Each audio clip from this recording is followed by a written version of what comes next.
The Boss Husband. Credit to the author. 458 hanggang 65. Ang mga pangalan po na nandito ay galing sa mga name generator. Kaya kung meron man pagkakatulad sa mga pangalan ng totoong tao o lugar, ito ay tunay na hindi sinasadya. Ang kwentong ito ay rated SPJ. Striktong patnubay sa mga walang jowa. Ito ay bawal din sa bata at matatandang walang asawa. Huwag mo akong tingnan ng ganyan. Narinig mo ako. Bago ang anumang bagay, matututo ka kung paano tumakas. Ang tagumpay ay igagawad sa mga makakatakas sa kamatayan. Hanggat nabubuhay ka pa, magkakaroon ka ng pagkakataong lumaban. Itinuro ni Justin ang dalampasigan sa di kalayuan. Mayroon kang pribilehyo na magkaroon ng medyo magandang pasilidad na itinayo doon. Sa susunod na mga araw, magkaaway sina Maureen at Adeline at hahabulin kanila sa beach na ito. Malaya kang gawin ang lahat. Ang layunin mo lang ay makapunta sa kabilang dulo ng beach nang hindi nahuli ni Maureen at Adeline, nakangiting sabi ni Justin. Chief Instructor, I must protest to this unprofessional form of training.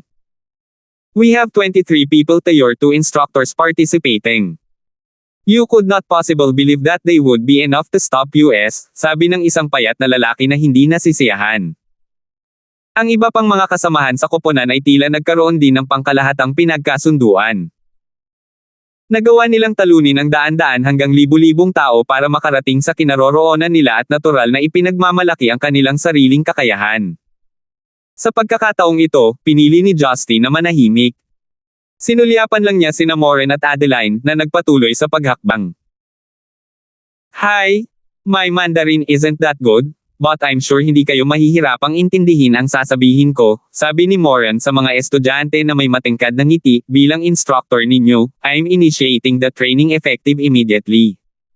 Begin. Sa sandaling bumagsak ang kanyang mga salita, wala ni isa sa mga nagsasanay ang gumalaw kahit 1 pulgada. Karamihan sa kanila ay nakatingin ng masama kay Maureen at Adeline na parabang sinasabi nilang, ano bang magagawa niyong dalawa sa akin? Hindi sila naniniwala na ang mga taong tulad ni Justin na kayang hampasin si Balgler sa pamamagitan lamang ng 2 daliri ay napakakaraniwan na halos lahat sila ay nasa lansangan.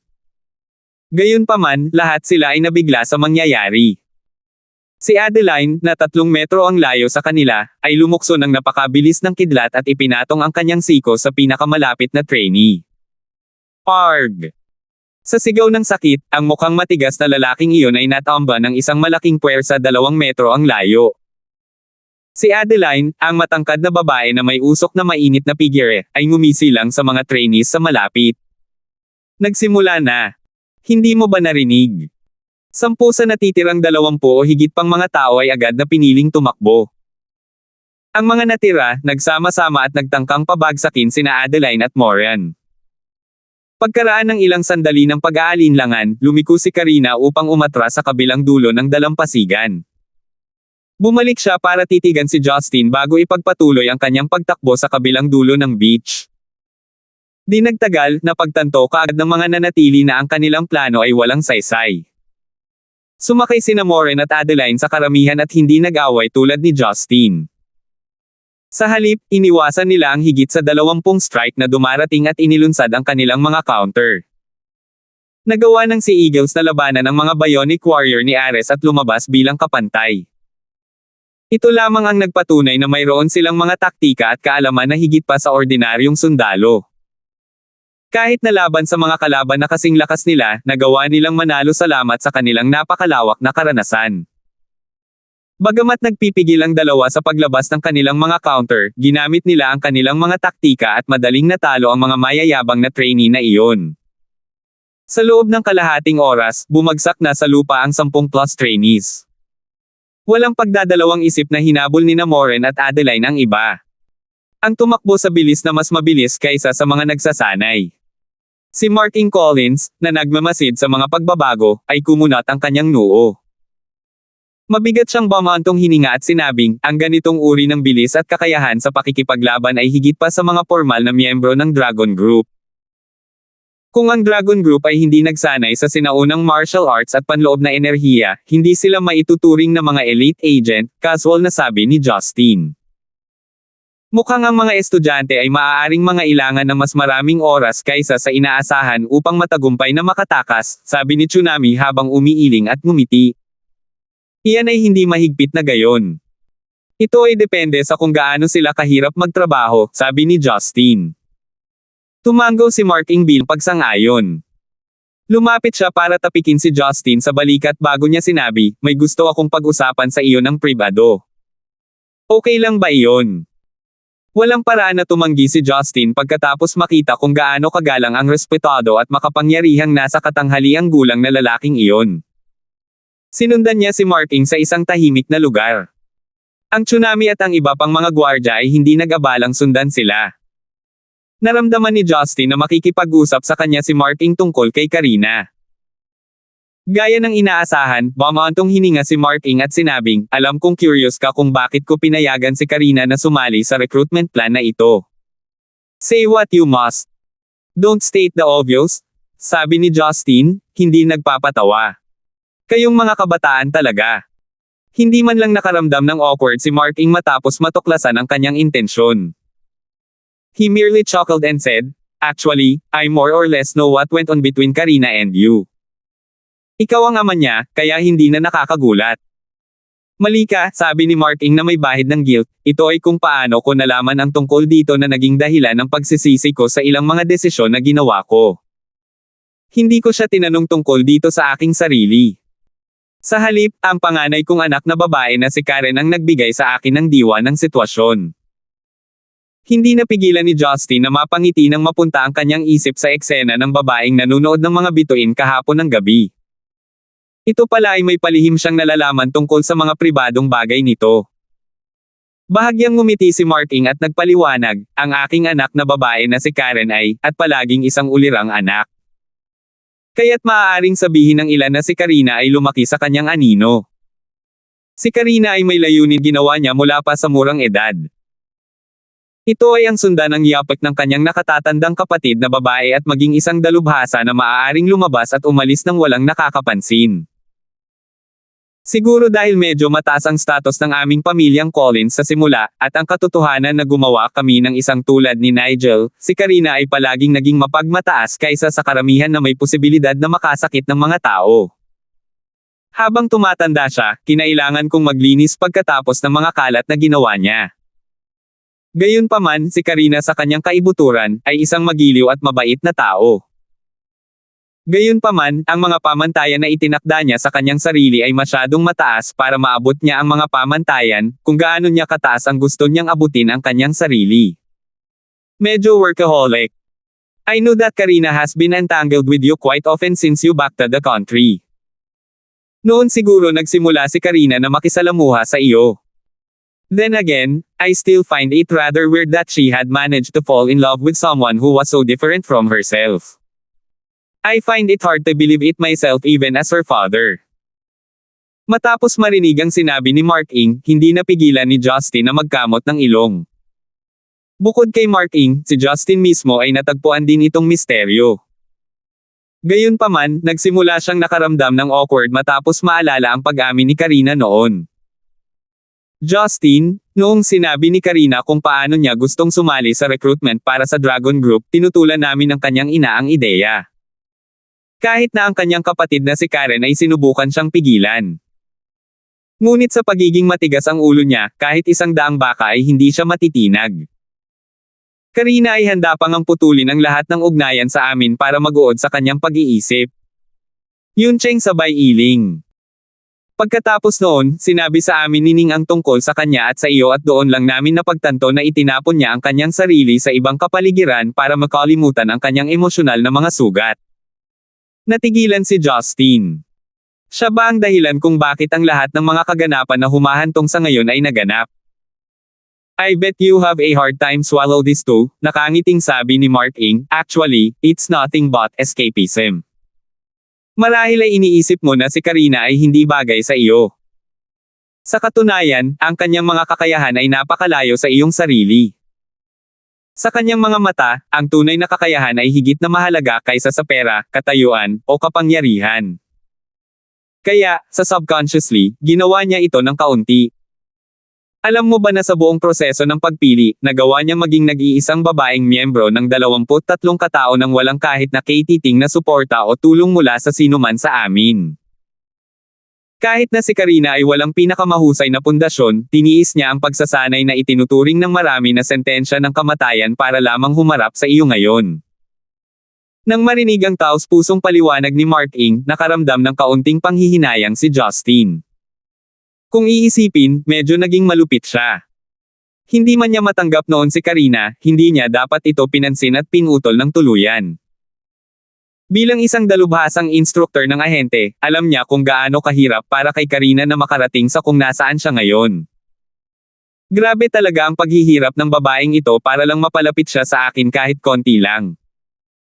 Nang makita si Justin na nagmumuni-muni sa katahimikan, nadama ni Mark Ing ang parehong pagkabigo at kasiyahan sa parehong oras. Dahan-dahan niyang sinabi, "Ako ang ama ni Karina." Dahil hindi ko napigilan ang aking anak na babae sa paggawa ng ganoong uri ng delikadong desisyon, maaari ko lamang siyang suportahan sa abot ng aking makakaya. Justin, maaari ba akong magtanong sa iyo? Itinaas ang kanyang ulo, tumango si Justin. Ano ito? Kahit ano paman, siguraduhing mabubuhay si Karina. Ang aking pinakamalalim na pangamba ay ang aming pamilyang Collins ay mawawala ng isa sa aming 2 anak na babae sa huling pagsubok sa labanan, mataimtim na sinabi ni Mark Ing, hindi ko sinasabi na bilang pinuno ng pamilya Collins, ang pinuno ng militar, o ang general ng Red Flame Iron Brigade. Ito ay kahilingan lamang bilang isang normal na ama. Hindi mahalaga kung ano ang pasya sa amin ng aming anak. Tinitigan ni Justin si Mark Ing ng ilang sandali bago siya nagtanong, "Ganon ka ba talaga nagtitiwala sa akin?" Sa lahat ng tao, dapat mong malaman na marami akong ibang babae sa labas ng mga pader na ito. Pero wala ka namang ginawang masama kahit isa sa kanila, di ba? Sinabi ni Mark Ing, dahil hindi na kayang umibig si Karina sa sinumang lalaki, ang pagbabalik ng isang maliit na piraso ng pagmamahal mula sa lalaking mahal niya ay hindi ang pinakamasamang bagay. Hindi inakala ni Justin na si Mark Ing ay magiging isang bukas na pag-iisip na tao hanggang sa puntong masasabi niyang disente pa rin para sa kanyang anak na babae ang maging kaibigan ng iba. Mas kaakit-akit ka talaga kaysa kay Zachary. Nakadikit ang mga mata niya sa akin na parang nakakatakot na lawin. Sa kabilang banda, pinapunto mo talaga sa akin ang iyong anak, natatawang sabi ni Justin. Hindi sumagot si Mark Ing. Nakatingin lang siya sa malayong dalampasigan. Si Maureen at Adeline ay nasa kanilang pangalawang pangangaso. Ang pagsasanay ay inilunsad ng buong lakas. Pagkaraan ng ilang sandali, bumalik si Mark Ing na nakangiti at sinabing, "Sinusubaybayan ka ni Zachary ng mahigpit upang matiyak na hindi ka magdudulot sa kanya ng anumang pagkalugi dahil natatakot siya sa iyo. Alam niyang nasa iyong mga kamay ang huling desisyon. Iba ako sa kanya. Alam ko naman na nasa likod mo ang mga senior sa Hongmeng. I can trust the fact that you are not hostile to US. Since I'm not afraid of you, there's no need for me to overthink and do things that I might regret later. To me, working with you is my best bet." Pinaikit ni Justin ang kanyang mga mata. Tila pinag-isipan ito ng mabuti ng mga nakatataas bago piliin si Mark Ing bilang bagong pinuno ng Red Flame Iron Brigade. Tila sandali na lamang ang muling pagkabuhay ng brigada. Nang magtatanong si Justin kung magdudulot ba si Karen ng problema sa kanya para doon, tumunog ang telepono sa kanyang bulsa. Inilabas niya iyon at nakita niyang si Teddy mula sa kumpanya ang tumawag sa kanya. Dahil bisperas na ng elimination round ng Star of Yellow, maraming dapat gawin. Tinawag ni Justin ang tawag. "Director, pwede ka bang bumalik agad sa kumpanya?" Medyo nag-aalalang tanong ni Teddy at nagmamadaling tumawag sa telepono, "May VIP na gustong makipagkita sa iyo." 459. Tumigil si Justin para isipin ito sandali. Si Christine ay dapat na pinamamahalaan na ngayon, kaya kung ano ang iba pang VIP na makikilala niya. "May kakilala ba ako?" Tinanong ni Justin ang tanong na nasa isip na ang sagot, hindi. Napakaraming tao lang ang kilala niya at walang sino mang may sapat na mataas na katayuan ang nabigyan ng madla kasama niya ng ganito kadali. Mapait na tumawa si Teddy at sinabing, "Isa ito sa pinakamahalagang tao sa elimination round ng Star of Yellow. Siya ang bagong reyna ng Asia mula sa Korea, si Miss Yoo Yeon-hee." Yoo Yeon-hee. Ipinikit ni Justin ang kanyang mga mata at pinag-isipan ito. Wala lang, hindi niya kilala ang pangalang iyon. Bagamat hindi siya aktibong kasali sa entertainment industry, hindi dapat maging napakahirap malaman ang mga pangalan ng isa o dalawang super sikat na tao. Bakit ako gustong makita nitong si Yo? Dahil naiintindihan niya ang personalidad ni Justin, idinagdag ni Teddy, si Miss Yoo Yeon-hee ay ang reyna ng Asia na sumikat sa nakalipas na 5 taon. Nominado siya para sa pinakamahusay na babaeng mang-aawit para sa Grammy bilang isang Asian artist, ngunit sa halip ay natalo siya ni Miss Christine. Gayunpaman, ang kanyang katanyagan sa Asia ay maihahambing sa Miss Christine. Ang hindi kanais-nais na bagay ay plano niyang magkaroon ng konsyerto. Kasama ang aming Star of Yellow's judging date. Napag-usapan ko na ito ni Janet at nagpadala ng imbitasyon sa management company ni Miss Yoo Yeon-hee. Pumayag na sila. I'm still not quite sure what you are getting at. Since you said she's a VIP, what does she need me for? Tanong ni Justin. Ito ang unang pagkakataon na bibisita si Miss Yoo sa aming kumpanya, at bilang direktor, kailangan mong personal na sagutin ang kanyang mga tanong tungkol sa palabas bilang tanda ng paggalang, bulong ni Teddy. Ngumiti si Justin. Para siyang mayabang na babae. Dapat ay naka-hold up siya sa isang pedestal sa lahat ng oras na ito. Dumating ang mga tao sa buong Zenica at naisip niya na dahil nahirapan siyang sumali sa isang talent show, walang dahilan para gawin niya ito kung hindi niya makakausap ang kinauukulan. Sige, nakuha ko na. Babalik ako agad.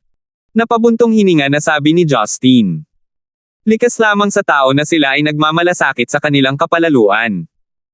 Kahit na ang mga celebrity ay mukhang magalang at makatwiran, marami sa kanila ay talagang malalaking narcissist. Kung tutuusin, bakit pa magdaranas ng matinding paakit para maging celebrity kung ayaw nilang sambahin ng masa? Natural lang na ang isang sikat na celebrity ay gustong kumilos ng medyo mayabang, kaya naiintindihan ni Justin na likas nila ang nag-udyok sa kanila na gawin ito sa halip na isang pagkakamali sa kanilang mga personalidad. Pagkatapos ibaba ang tawag, sinabi niya kay Mark Ng, tinawagan ako pabalik sa kumpanya, may nangyari. Hindi ko maipapangako sa iyo ang tungkol sa sinabi mo, ngunit masisiguro kung hindi malalagay sa panganib ang iyong anak. Sisiguraduhin kong babalik si Karina sa iyo ng walang pinsala at isang piraso. Tumawa si Mark Ng. It'll be fine as long as she's alright. My daughter's already matured and using her parents as shields is a thing of past. As long as she's living a fine life, we can accept it kahit saan man siya magpunta at kung ano ang gagawin niya. Napabuntong hininga si Justin. Bagay talaga ang mga prestihiyosong pamilyang iyon. He's practically asking for me to take Karina as a mistress and they can't be bothered to stop it. Kinailangan niyang aminin na nagsimula siyang makaramdam ng kaunting kakaiba matapos muling makilala si Karina. Gayunpaman, hindi pa rin siya sigurado kung ano ang nararamdaman niya tungkol sa kanya, pag-ibig man ito o pagkagusto. Pagkatapos magpaalam kay Mark Ng at sa iba pa, si Justin ay nagmaneho ng kalahating oras pabalik sa Yellow Entertainment at pumunta sa kanyang opisina.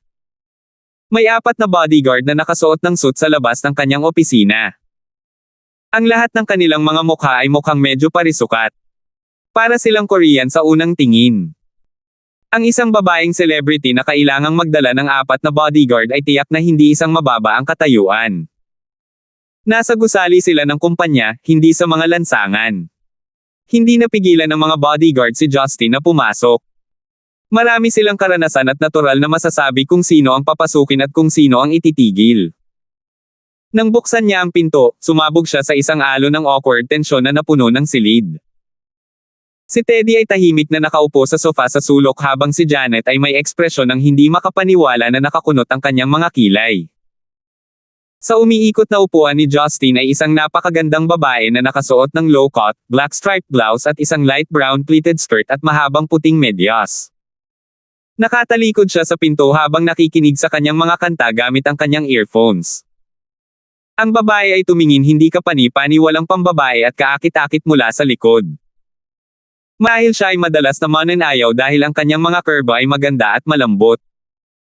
Ang kanyang mahabang itim na buhok ay nakakulot sa dulo na nagbigay sa kanya ng isang mature na babae. Nang makitang pumasok si Justin, mukhang mas gamaan ang loob ni na Teddy at Janet. Tumayo sila para batiin siya.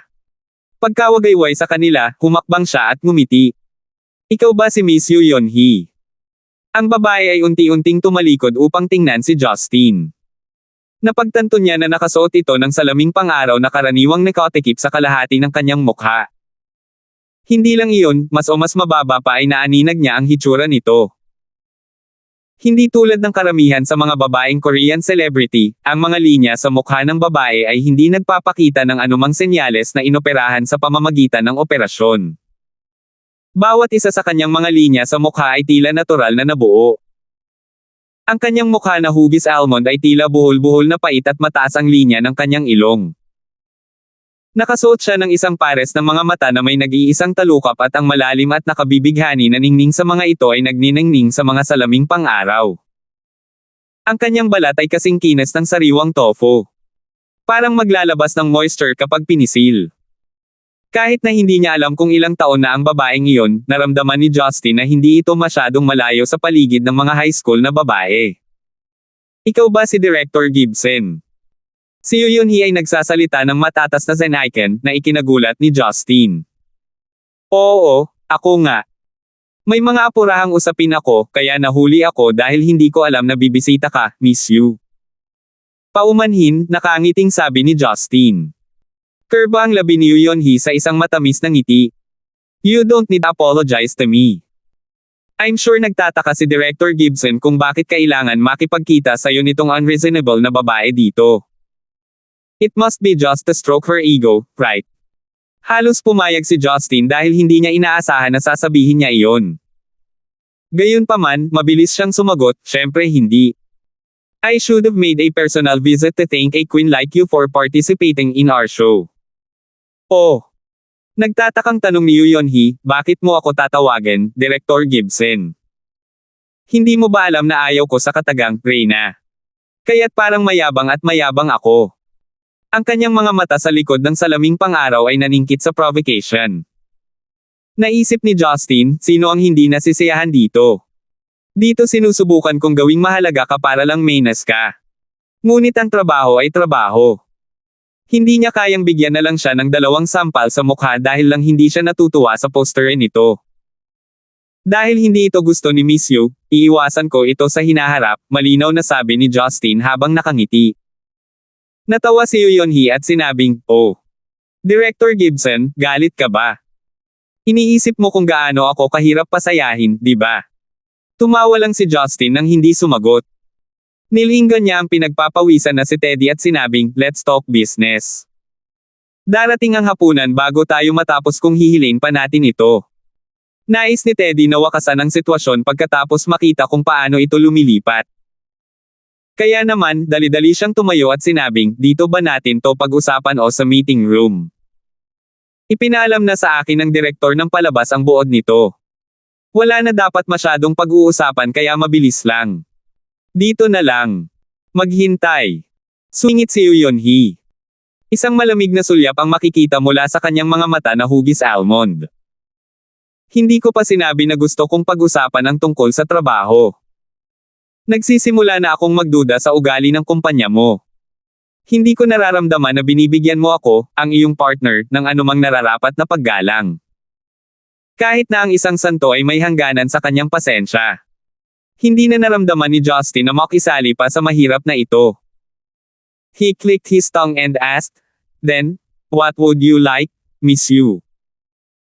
Gusto kong makilala ang CEO mula sa iyong punong tanggapan, sabi ni Yu Yeon-hee habang siya ay tumayo at lumapit kay Justin na may masamang tingin ng hindi umaatres kahit kaunti. Kahit na naglabas siya ng amoy ng wisteria, tila naglalabas siya ng masamang amoy ng halamang poppy. Ikaw lamang ang direktor ng kumpanya ng sangay at sa makatuwid ay hindi nagtataglay ng mga katangian o katayuan upang makipag-usap sa akin.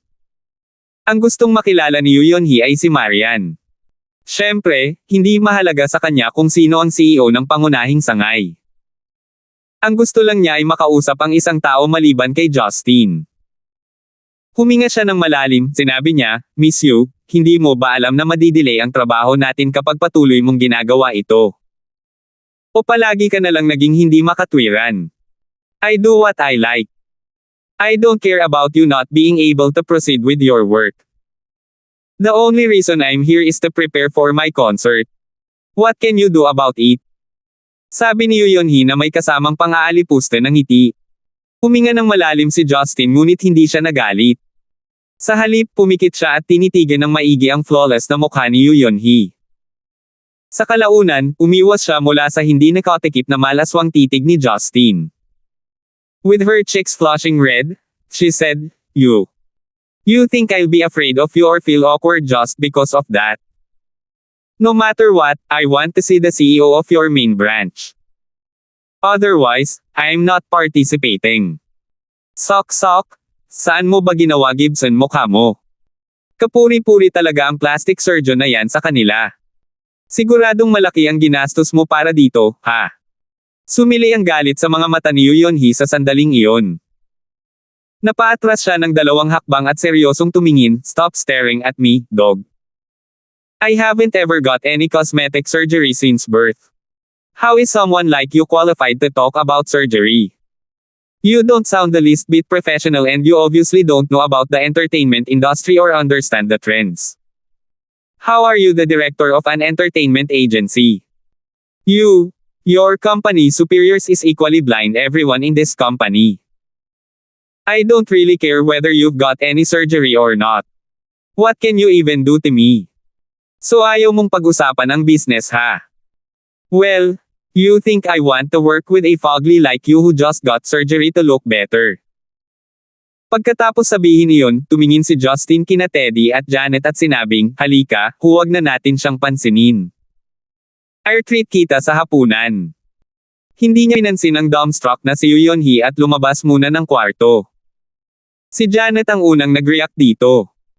Lihim niyang pinuri ang lakas ng loob ng kanyang direktor at hinaila ang mummified na si Teddy at umalis. Hindi sila mga robot kahit gaano pa sila ka-Jose. Natural lang sa kanila ang makaramdam ng pagkalito sa mga hindi makatwirang tao. Dahil si Justin ang may pananagutan dito, hindi sila nag-abalang maghintay at harapin ang resulta ng kanyang mga aksyon. Si Yoonhee lang ang naiwan sa opisina. Nakatulala siyang pinagmamasdan habang ang iilan ay lumabas ng silid nang hindi man lang siya sinulyapan. He dared to call me a fugly. Bulong ni Yoonhee bago niya ito napigilan at napasigaw siya ng malakas. Nag-iba ang ekspresyon ng tatlo na hindi masyadong malayo sa opisina nang marinig ang iyak. Tila talagang nag-aalala si Teddy tungkol dito. He asked out of concern, Director, okay lang ba talaga? She is the Queen of Asia, you know. She has 10 of millions of fans and her influence is nothing to sneeze at. I heard that her background isn't one of a simple person. Kung talagang asar tayo sa taong nakatalikod sa kanya, hindi ba mas lalong magpapahirap iyon sa buhay natin? Kumunat ang noo ni Justin. Kaya naman ayaw niyang maging superior. Nadama niya na sa napakataas na posisyon, dumating ang isang mas mataas na responsibilidad na harapin ang mga komplikadong bagay na tulad nito. Napabuntong hininga siya at ngumiti, gagawin natin ang dapat nating gawin. If she keeps that pathetic act up, don't bother with her. I'll be responsible for anything that happens. Let's go. I'm sure medyo nahirapan ka nitong mga nakaraang araw, so I will treat you to a good meal. Wonton noodles and xiaolongbao it is. Naramdaman ni na Teddy at Janet na lumambot ang kanilang mga binti. Baka sa mga mukha nila ang sakit na nararamdaman. Ang superior nilang iyon ay mas nagiging cheapskate habang tumatagal. 460 na po. Matapos ituring ang kanyang mga nasasakupan sa isang pagkain, naramdaman ni Justin na siya ay isang tunay na pinuno. He was humming all the way home given his good mood. Pagdating niya sa bahay, tapos na ang mga babae sa pagkain. Si Rebecca ay nanunood ng isang serye kasama si Yuna na ipinalabas sa 8:00 habang si Lucille ay nakahiga sa sofa na may hawak na isang maliit na notebook sa kanyang kamay, na may binubulong sa kanyang sarili na parang sinusubukang isaulo ito. Nasaan si Sheila? Tanong ni Justin nang mapagtantong wala ang bunso.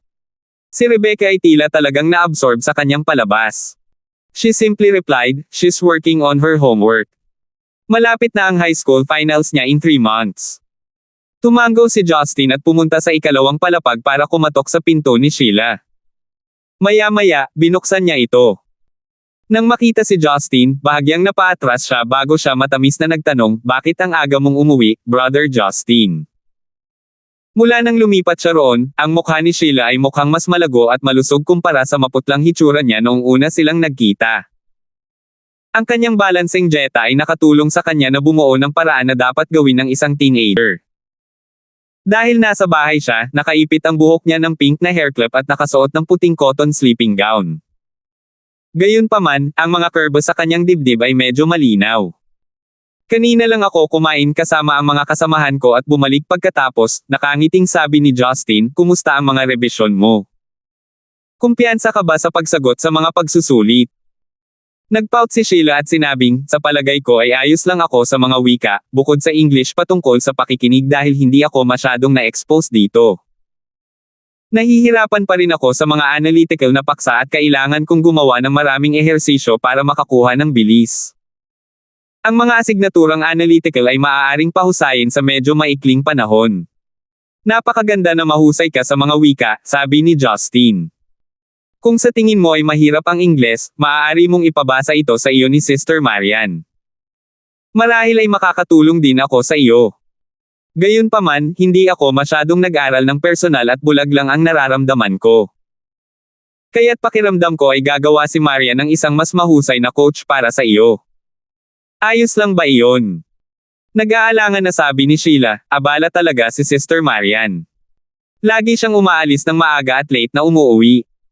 Naghahanap siya ng mga bagay na gagawin kung saan wala. Panatilihin mo lang siyang abala.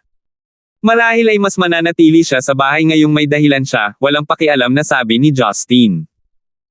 Napakurap ng ilang beses si Sheila bago siya ngumisi. Ang tuso mo talaga Brother Justin. You're getting me to hold her back because you can't. Gayunpaman, si Justin ay hindi nakaramdam na kahit kay Titing na masama sa kabila ng pagkakalantad. He merely snickered and said, well, hindi ka ba matalas? Sa sandaling iyon, maririnig ang sigaw ni Yuna mula sa ibaba. Sheila! May kaklase kang naghahanap sa'yo. Kaklase! Curious na tumingin si Justin kay Sheila at hindi niya akalain na may kaklase siyang darating para hanapin siya ng ganoon kaga. Hindi siya ang peg na tipong approachable. Gayunpaman, mabilis na nagbago ang ekspresyon ni Sheila na para bang may naisip siyang masama. Napatapak siya sa lupa at hinawakan ang kanyang buhok gamit ang kanyang mga kamay, na nagpakyut sa kanya kahit na siya ay may problema. Hindi naman siguro yun, di ba? Sino? Sinong kasama? Tanong ni Justin. Agad na namula si Sheila at pumasok sa kanyang silid. Sa oras na tumakbo siya pabalik, naisuot na niya ang kanyang outerwear at nagmamadaling bumaba. Sinong mag-aakala na ang hindi imbitadong bisita ay nagsimulang sumigaw pagdating niya? Sheila Mon. Mahal kita, parang pasang mahilig sa malalaking butil ng bigas. Naisip ni Justin na parang pamilyar ang boses. Pagtingin niya sa gate, laking gulat niya nang makitang ang sumisigaw ay walang iba kundi ang kanyang brother-in-law, na si Murphy. Siya ay tulad ng siya sa araw na iyon. Kinulayan ng dilaw ang kanyang buhok at nakadamit siya na parang nag-hip-hop. May suot din siyang kristal na hikaw at konting necktie sa leeg na hindi naman bagay. Ang kanyang karaniwang hitsura ay ginawang gangster ng lahat ng mga bagay na kanyang isinuot. Sa likod ni Murphy ay may dalawang malalaking binata na mukhang kasing edad niya. Pareho silang may hawak na malaking pulang banner na may dilaw at itim na mga salita na nagpahayag na mahal ni Murphy si Sheila Mon. Sa sandaling iyon, tumayo si Sheila sa harap ng mga gate na puno ng pamumula ang mukha sa kahihiyan. Pareho siyang nahihiya at galit habang tinatitigan ang nagniningning na mukha ni Murphy na may galit na para bang hindi na siya makapaghintay na mapunit siya sa maliliit na piraso. Lumabas sina Yuna at Rebecca at nagulat si Lucille sa malakas na dagandong. Inilagay niya ang mga lyrics sa kanyang mga kamay at lumabas upang tumingin sa isang chismis na paraan. Nako, narito ang batang lalaki na may gusto kay Sheila. Ang mga bata ngayon ay talagang hindi mahuhulaan. Isipin kong nangyari iyon sa atin noong panahon natin. Sabi ni Yuna na napahajejek. Nakita niya ito bilang mga bata na nakikipag-ugnayan ng hindi nakakapinsala sa isa't isa. Umiling si Rebecca at sinabing, hindi mo kayang tretuhin si Sheila na parang isang maliit na babae habang buhay alam mo. Siya ay isang matandang dalaga na. Ito na ang oras na nagsimula siyang umibig. Si Lucille ay nanunood na parang may palabas. Mukhang hindi gusto ni Sheila ang batang iyon at bakit kakaiba ang suot niya. Ang mga kabataan ngayon ay tungkol sa mga usong iyon. Hindi nakakagulat na hindi natin naiintindihan ang mga ito, sabi ni Yuna. Naiklik ni Lucille ang kanyang dila. Medyo nabahala siya na tinatrato siya ni Yuna bilang isa sa kanila mga matatanda. Sa sandaling iyon, sinabi ng isa sa mga tagasunod kay Murphy, "Boss, sa tingin ko ang lyrics ay parang daga na gusto ng malalaking butil ng bigas." Kinawayan siya ni Murphy at sinabing, "Sino ang pakialam kung pusa o daga?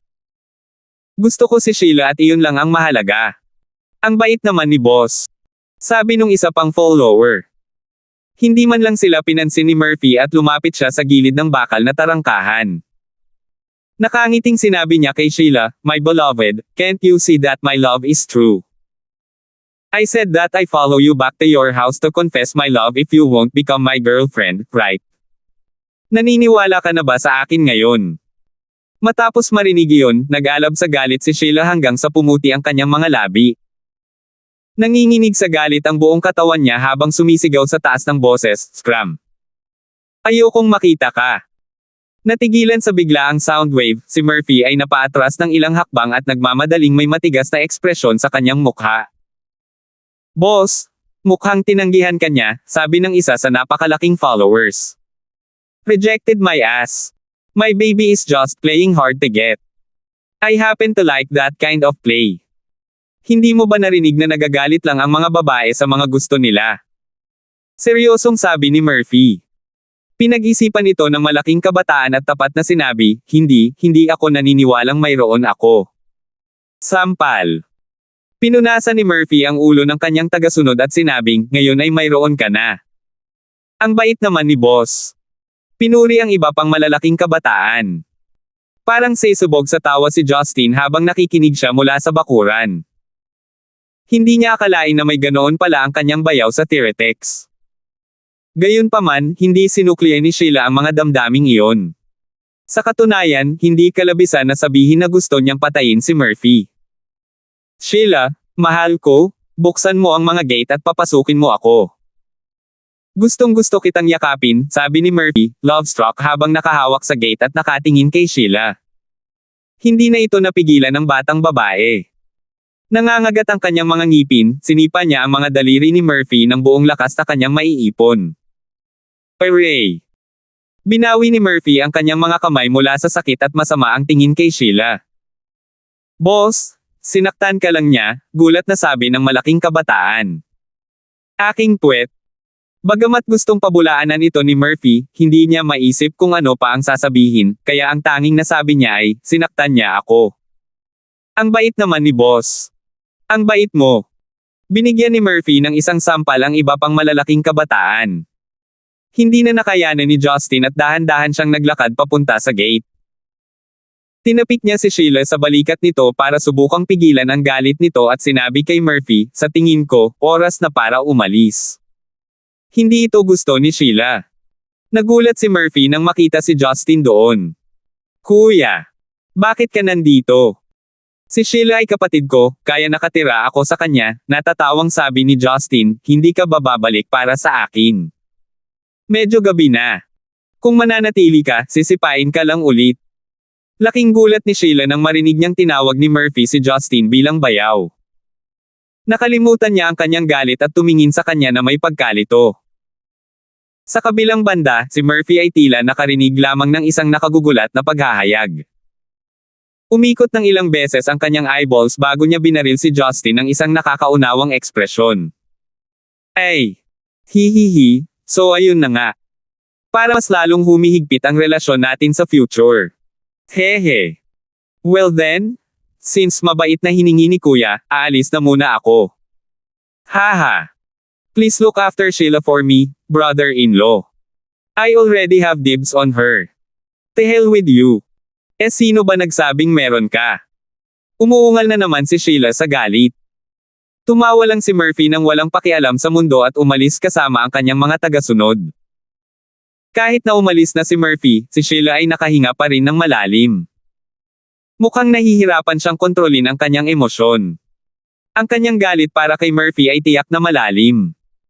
Tumawa si Justin at casual na sinabi, mukhang ang Sheila natin ay ang kaakit-akit. Tingnan mo kung gaano siya kasaya sa iyo. Nakakaawa. Brother Justin. Pag pinagpatuloy mo yan, magagalit ako. Sigaw ni Sheila. Okay, fine. Naisip ko ito, sabi ni Justin sabay kibot balikat. Come to think of it, paano mo nga pala nakilala ang lalaking iyon? Kaklase ka ba niya? Hindi yun, sabi ni Sheila, nababagabag. Nag-transfer siya dito from Central City not long ago. Gayunpaman, sa kanyang pagdating ay dumating ang Green Dragon Society, na delinkwenteng grupo na binuo niya gamit ang kanyang kayamanan. Maraming malalakas na delinkwent ang hindi naglalakas loob na manggulo sa kanya. Ibang klase siya at hindi ko alam kung bakit, pero dinaanan niya ako noong nasa kantin kami isang araw at bigla niya akong hiniling na maging girlfriend niya. Kuya, ang pinakaayaw ko kay Dylan. Alam ni Justin ang tungkol dito. Ang tinutukoy ni Sheila ay ang punto na siya mismo ay isang delinkwenteng babae. Iyon ay isang oras na puno ng sakit at mahirap para sa kanya na tanggapin ito. Hindi nakakagulat na kinamumuhian niya ang mga delinkwent. Dahil hindi mo siya gusto, sasabihin ko sa kanya na huwag kang guluhin sa susunod na makita ko siya, sabi ni Justin habang hinahaplos ang ulo ni Sheila at tumango. Curious na tanong ni Sheila, Brother Justin, bakit kanya tinawag na bayaw? Ikaw ba? Kasama ang kapatid niya. Napangiti si Justin at hinaplos ang kanyang ilong. Well, you know that I. Hihihi. Mariing yumuko si Sheila at pinandilatan si Justin. Laki mong labanos. Sinundot ni Justin ang kanyang ulo at sinabing, ano ang sinasabi mo? How dare you say that to me? What makes you think na hindi kita ikakasal sa iba bukas? Ayokong magpakasal sa kahit kanino. Siguradong mamimiss ako ng sobra ni Brother Justin, sabi ni Sheila sabay hajijek habang siya ay nakaka-relax. Nagpout si Justin at sinabing, normal lang para sa lalaki at babae na magpakasal. Ano ang dapat makaligtaan? Nagbago ang ekspresyon ni Sheila sa sandaling iyon. Tahimik niyang tanong, Brother Gibson, gusto mo ba talaga akong pakasalan sa iba? Ha? Nagulat si Justin. Hindi niya alam kung bakit itatanong iyon ni Sheila. Tila nakuha ni Sheila ang kumpirmasyon na hinahanap niya. Sa isang masakit na tingin, siya ay tumapak sa lupa at pumutol, si Brother Justin ang pinakamasama. Pagkatapos noon, wala siyang pakialam sa kakaibang tingin na ibinibigay sa kanya ni Justin at tumakbo pabalik ng bahay. Dito ay minarkahan ang milestone kung saan naisalin ko na ang eksaktong kaparehong bilang ng mga kabanata gaya ng naunang tagasalin, gamit ang 1/3 ng oras, at posible lamang ito sa lahat ng iyong suporta. Tulad ng mga pare-parehong paglabas. Ang iyong suporta ay lubos na pinahahalagahan. Mag-click dito.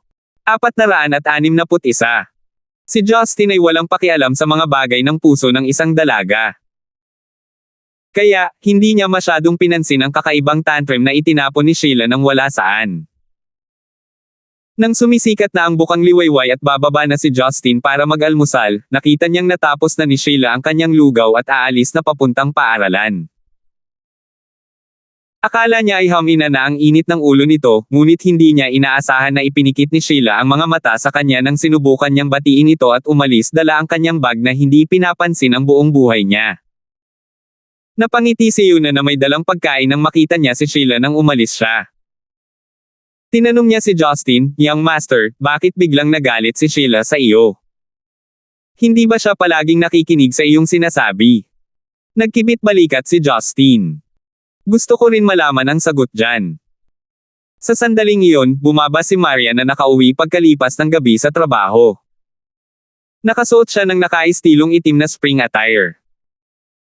Ang kanyang puting lace na medyas ay nakapulupot sa kanyang maputi at masarap na mga binti na nakalagay sa isang pares ng malakristal na mataas na takong. Hawak niya ang isang gray, diamond-infused na bag sa kanyang kamay at mukhang isang nakamamanghang fashion model sa mga lansangan ng Paris. Itinulak niya si Justin sa isang tabi dahil sa ugali at umupo sa tabi ng mesa. Ang mga tao ay karapat-dapat na tretuhin batay sa kung paano sila kumilos. Halos bumagsak si Justin sa lupa. Binigyan niya ng problemadong tingin ang kanyang asawa at naisip na ang kanyang posisyon sa loob ng bahay ay palaging bumababa habang lumilipas ang panahon, hindi kailanman mas mataas. Sa kalagitnaan ng pagkain, sinabi ni Marian, ginulo mo ba ang relasyon natin sa trabaho ng Korean Queen ng bagong henerasyon, si Yoo Yeon-hee, kahapon ng hapon? Tumango si Justin na may tinapay sa kanyang bibig at bumaantong hininga bilang pagsang-ayon. Binigyan ni Marian si Justin ng masalimuot na tingin at sinabing, hindi ko akalain na kahit ikaw ay magkakaroon ng mga sandali na hindi ka nakakasama ng magagandang babae. Ubo. Ubo-ubo. Nabulunan si Justin habang nagbabantang tumulo ang mga luha mula sa kanyang mga mata. Sa isang mapait na tawa, sinabi niya, mahal kong asawa, hindi ako breeding pig alam mo. Hindi ko kayang gawin lahat ng kagandahang nakikita ko. Ang isang baboy ay dumarami sa ibang mga baboy, sabi ni Marian na may kunot sa kanyang noo. Hindi maintindihan ni Justin kung bakit siya nag-abala na makipagtalo tungkol sa semantika nito. He merely said, well, that's the gist of it. Yoo Yeon-hee herself isn't a good person, so I can't be bothered to deal with her. She's free to decide kung ano ang gusto niyang gawin. We don't need her anyway. Ikaw na ngayon ang direktor ng isang kumpanya. Laging mas mabuti kung umiwas ka sa gulo. Ang pakikipaglaban sa isang pagkapatas na tulad nito sa iba ay hindi makakabuti sa kumpanya, saway ni Marian. Kumunat ang noo ni Justin na hulaan, nagdulot ba ng problema sa iyo ang babaeng iyon? Iyon, hindi niya ginawa. Tinapos ni Marian ang kanyang almusal at pinunasan ang kanyang bibig ng basang panyo habang sinabing, kahapon ng gabi, ang ahensya ni Yoo Yeon-hee sa Korea ay nagkusa na makipag-ugnayan sa akin sa pagtatangkang lutisin ang bagay na ito ng mapayapa. Gagampanan pa rin niya ang papel bilang isang hukom sa Star of Yellow. Naniniwala ako na ayaw nilang isuko ang pagkakataong magkaroon ng pagkakataon na magkaroon sila ni Yeon-hee at Christine na makipag-ugnayan sa akin sa parehong yugto. Sa halip, napangiti si Justin. Mukhang medyo matalino ang mga Koreano. Kung talagang nakipag-ugnayan sila sa akin, hindi ako pumayag. Tawagan mo akong magulo, ngunit hindi ako isa na nagpapasakop sa malupit o malambot na pamamaraan. Itago mo ang pagiging bastos mo. Kailan ka matututong magsalita ng mas seryoso? Dahil nasabi ko na sa iyo ang tungkol dito, sige at pumayag ka na, mapilit na sabi ni Marian. Binigyan siya ni Justin ng seryosong tingin at tumango. Dahil sinabi mo na ito ay para sa kapakanan ng kumpanya, wala akong dahilan para tumanggi. Kung tutuusin, lahat ng ito ay sa iyo at ginagawa ko lamang ang iyong trabaho para sa iyo. Malaya kang magdesisyon kung ano ang sa tingin mo ay mas mabuti. Kumunat ang noo ni Marian at sinabing, tinatalakay ko ito sa iyo. Hindi yun utos. Hindi na kailangang pag-usapan. Maliit na bagay na tulad nito, sigurado akong kaya mo itong hawakan ng mag-isa, casual na sabi ni Justin. Medyo nagalit si Marian dahil sa pahayag na iyon. Paano ito maliit na bagay? Gayunpaman, nang isipin niya ang tungkol sa bagay na ito ilang araw na ang nakalipas sa Swiss Bank, parang maliit lang itong bagay kung ikukumpara. Binigyan niya ng nagtatakang tingin ang lalaking umiinom ng kape nito. Umiling siya at tumayo para sabihin, ngayong gabi, dadalhin ko ang ilan sa mga nakatataas ng yelo upang makipagkita sa mga judge ng Star of Yellow. Isipin kung paano mo muling makikilala si Yoo Yeon-hee nang hindi ito awkward. Kunin ang mga detalye mula sa iyong mga subordinate. Huwag kalimutan. Natigilan si Justin. Hindi niya akalaing kailangan niyang i-entertain ang mga kliyente niya ngayong gabi. Nang tatanungin na sana niya kung maaari niyang iupo ang isang ito, umalis na si Marian ng bahay. Makalipas ang kalahating oras, nagmaneho si Justin papunta sa kumpanya at pumasok sa kanyang opisina. Nakita niya si Joyce, na absent nitong mga nakaraang araw, na nakaupo sa tabi ng kanyang computer habang naka-earphone. Lumapit si Justin sa kanya. Nakadikit ang tingin ni Joyce sa screen ng computer na para bang may nakakuha ng atensyon niya. Anong tinitingin-tingin mo? Nandito ang amo at lalaking si Justin at hindi ka nag-abalang batiin ako. Yung mga mata mo parang lalabas na sa ulo mo. Dumating si Justin sa kanyang tabi at nakita ang isang malinaw na broadcast ng audition para sa Star of Yellow. Ang nakakuha ng atensyon ni Justin ay ang katotohanan na ang kumakanta sa entablado ay hindi iba kundi si Lucille. Dahil sa kanyang personalidad, asahan na niyang magkakaroon siya ng stage fright mula sa lahat ng mga ilaw at kamera. Gayunpaman, sa hindi inaasahan, tila napuno siya ng kumpiyansa sa kanyang pagganap. Bagamat siya ay nakasuot lamang ng isang plain white floral dress, si Lucille ay mukhang isang namumulaklak na bulaklak ng gardenia. Nagsuot siya ng matingkad at kaakit-akit ng ngiti sa kanyang magandang mukha. Kahit na hindi naririnig ni Justin ang kanyang pagkanta, alam niyang medyo maganda ang ginagawa niya batay sa mga ekspresyon ng mga manunood doon. Actually, yung mga audience na yun ay professional, na binayaran para dumalo. Sila ay sinanay na magpakita ng mga mukha ng paghanga at pinanibik anuman ang tao o kilos. Gayunpaman, medyo natarante sila sa pagganap ni Lucille, na para bang nakalimutan nila na binayaran sila para gumanap sa kanilang bahagi. Talagang binibigyang pansin nila ang pagkanta na nagmumula sa entablado. Nang sa wakas ay natapos ang pagganap ni Lucille, tumahimik ang entablado bago umalingaw-ngaw ang isang sunod-sunod na palakpakan. Kasunod nito, sabay-sabay na tumayo ang tatlong sikat na music hero at nagpalakpakan habang nag-issue ng pass para sa elimination round. Bagamat alam ni Justin na nakapasa si Lucille sa pagpili, hindi niya talaga napagtanto ang kahalagahan ng sitwasyon. Malinaw na sisikat si Lucille sa hinaharap. Pagkatapos ng lahat, ang Star of Yellow ay na-advertise ni Christine at halos tumaas ang mga manunood nito. Ang bilang ng mga taong nanunood ng broadcast ay tiyak na hindi maliit. Tinanggal lang ni Joyce ang kanyang earphone pagkatapos ng broadcast. Napansin niya si Justin na nakatayo sa tabi niya, ngunit hindi niya magawang tanggalin ang kanyang earphones. Pinunasan ni Joyce ang kanyang dila ng pilyo, sinabi ni Joyce, "Darling, ayaw mo rin bang makinig?" Hindi ako nakaimik dahil sa pagkanta ni Lucille. Nag-aalala ako na baka kabahan siya sa una, pero hindi ko akalain na mas kabahan ako para sa kanya kaysa sa sarili niya. Si Joyce mismo ay isang MC ng ilan sa mga audition. Kahit na hindi lahat ng mga ito ay na-broadcast ng live, mayroong isang bilang na. Hindi maiwasan ni Joyce na matuwa ng kaunti tungkol sa kanila dahil gusto niyang isali ang sarili sa proseso ng pagre-record. Umiling si Justin. Hindi na kailangan. Alam kong magaling siyang kumanta. For someone of your tastes to listen to her sing live and listen to her once more during the recording, she must have done great. I'll definitely attend her performance during her elimination round. Tama.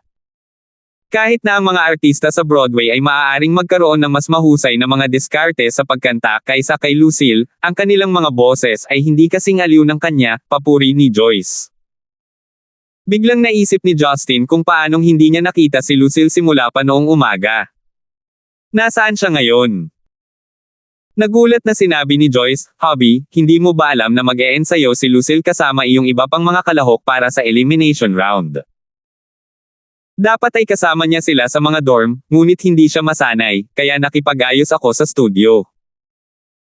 Well, karaniwan na sa kanya ang umalis ng maaga at bumalik ng late sa mga araw na ito kaya hindi mo na napapansin iyon.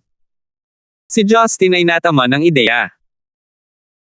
Si Lucille ay nanirahan kasama si Abos Morgana sa pag-iisa mula pagkabata at ang dahilan kung bakit hindi siya kinakabahan sa entablado ay marahil dahil sa kanyang malalim na pagkahilig at pagtitiwala sa musika. Gayunpaman, ang pamumuhay kasama ang iba pang mga kalahok ay malamang na isang bagay na napakalayo sa labas ng kanyang comfort zone upang gawin. Tuwang-tuwang sinabi ni Joyce, maraming mamamayan na ang naging tagahanga ni Lucille. Tingnan ang forum na ito sa Chendo. Nalampasan na ng mga tagahanga ni Lucille ang ilan sa mga mas sikat na bituin. Ngayon ko lang napagtanto na mayroon kaming isang sumisikat na bituin sa amin, isang malaking bagay na iyon. Tunay na kamangha-mangha sa pag-iisip tungkol dito. Hindi napigilan ni Justin ang kanyang pagtawa. Inaasahan niyang makita kung ano ang magiging hitsura ng isang hanggal na batang babae tulad ni Lucille kapag talagang lumaki siya bilang isang superstar. Kahit na marami sa loob ng kumpanya ang abala sa buong araw, walang gaanong executive na tulad ni Justin ang maaaring makatulong. Tinulungan niya sina Janet at Teddy na suriing mabuti ang dalawang dokumento sa umaga at kumain kasama si Joy sa oras ng tanghalian. Pagkatapos nito, ginugol nila ang natitirang araw sa kanyang opisina na natulog. Siya ay nahaharap sa maraming mga isyo dahil sa kamakailang mga kaganapan nitong ilang araw. Ngayong bigla siyang bumalik sa kanyang comfort zone, natural na hindi susuko si Justin sa kanyang pagkakataong magsaya. Si Joyce, pagkatapos na tiisin ang lahat ng uri ng paghihirap, ay nakitang unti-unting napuno muli ang kanyang katawan. Naramdaman niya ang malambot at bukal sa yakap nito na parang pinong bulak, malambot at walang buto. Gusto talaga siyang hawakan ni Justin sa kanyang katawan. Matapos magising mula sa pagkakaidlip, nakaramdam siya ng lubos na sigla. Pagkatapos ay binigyan niya ng isang malakas na halik si Joyce para magising siya at pumasok kaagad sa negosyo. Sa loob ng maliit na resting room, ang mga helanghing ni Joyce ay nagsimulang umalingaw-ngaw at manginig sa paligid ng mga dingding. Hinayaan niya si Justin na gawin ang anumang nagustuhan niya kahit na ang kanyang mga mata ay medyo namamaga pa sa pagkakatulog. Karamihan sa mga kababaihan ay tumanggi na ilagay sa isang nakakahiyang posisyon.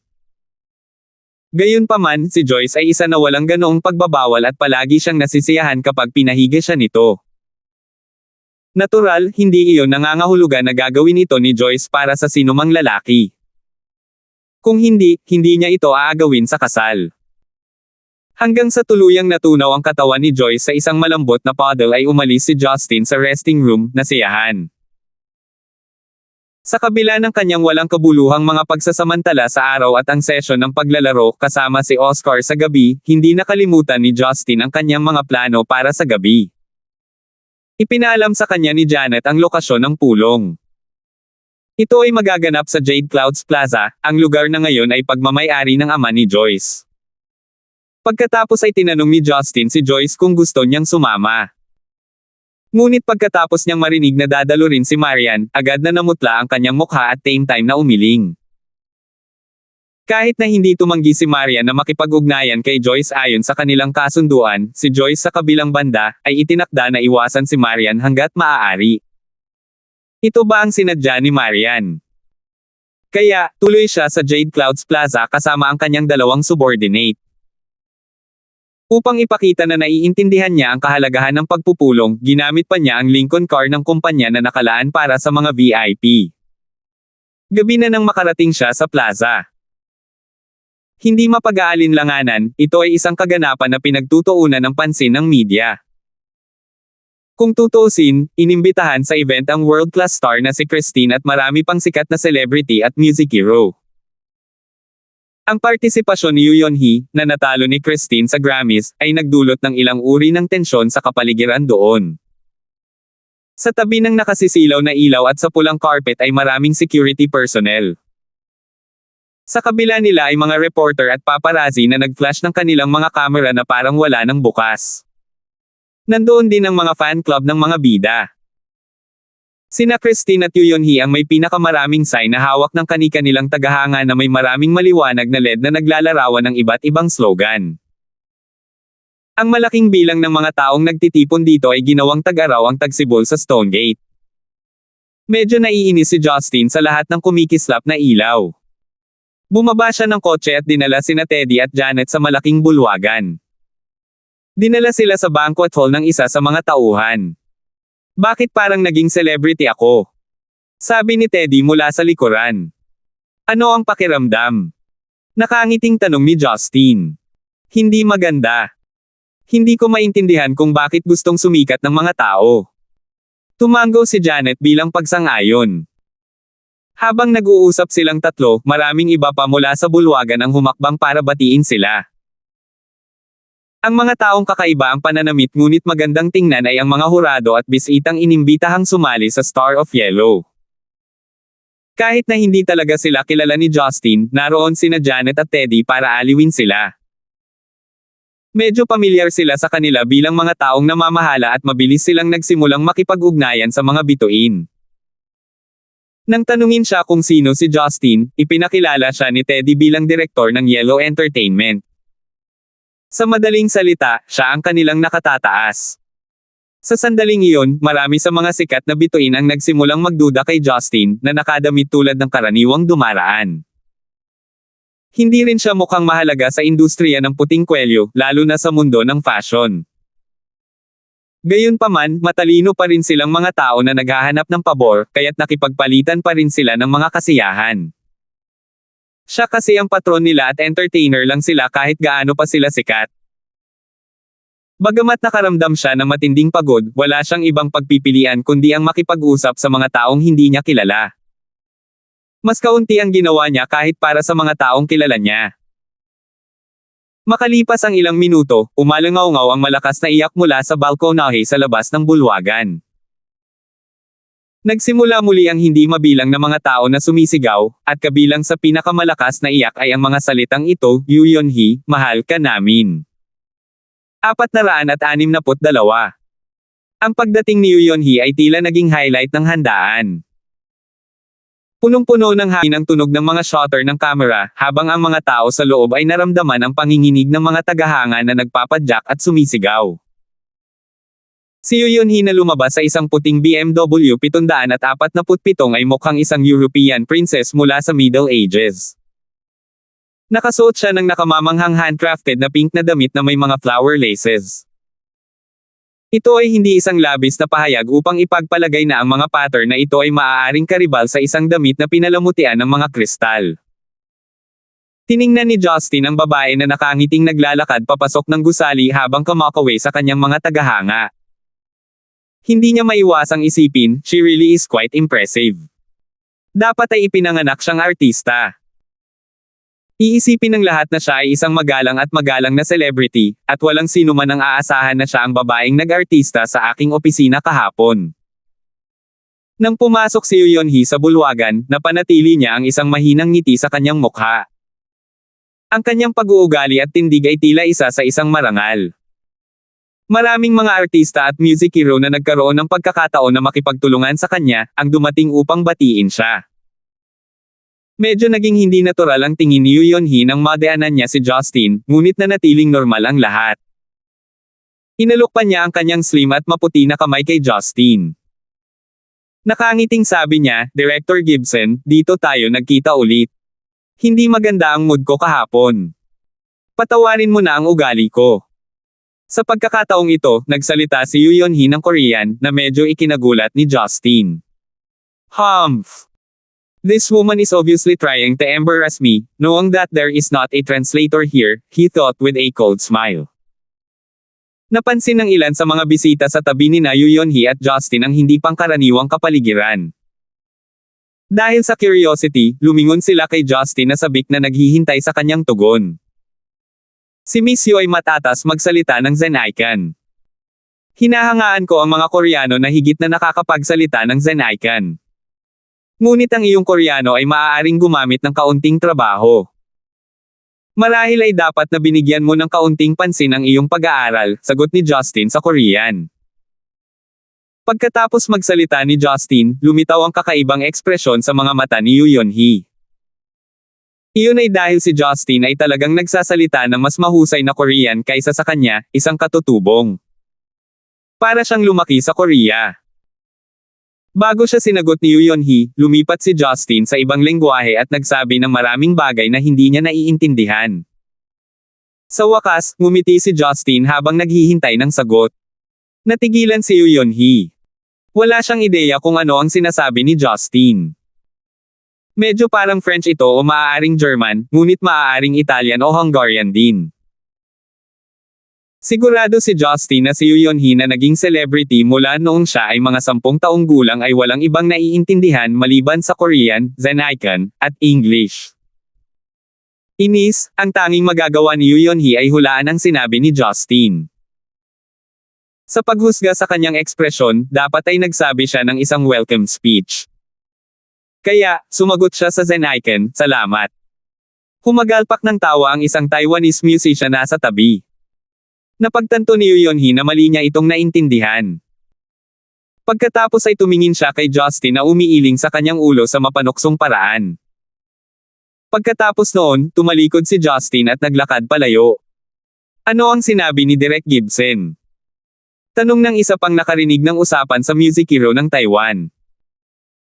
Ang Taiwanese musician ay tuwang-tuwang tumingin kay Yu Yunhee bago nagpaliwanag gamit ang katamtamang malakas na boses, "Nag-aral ako sa universidad sa Sweden.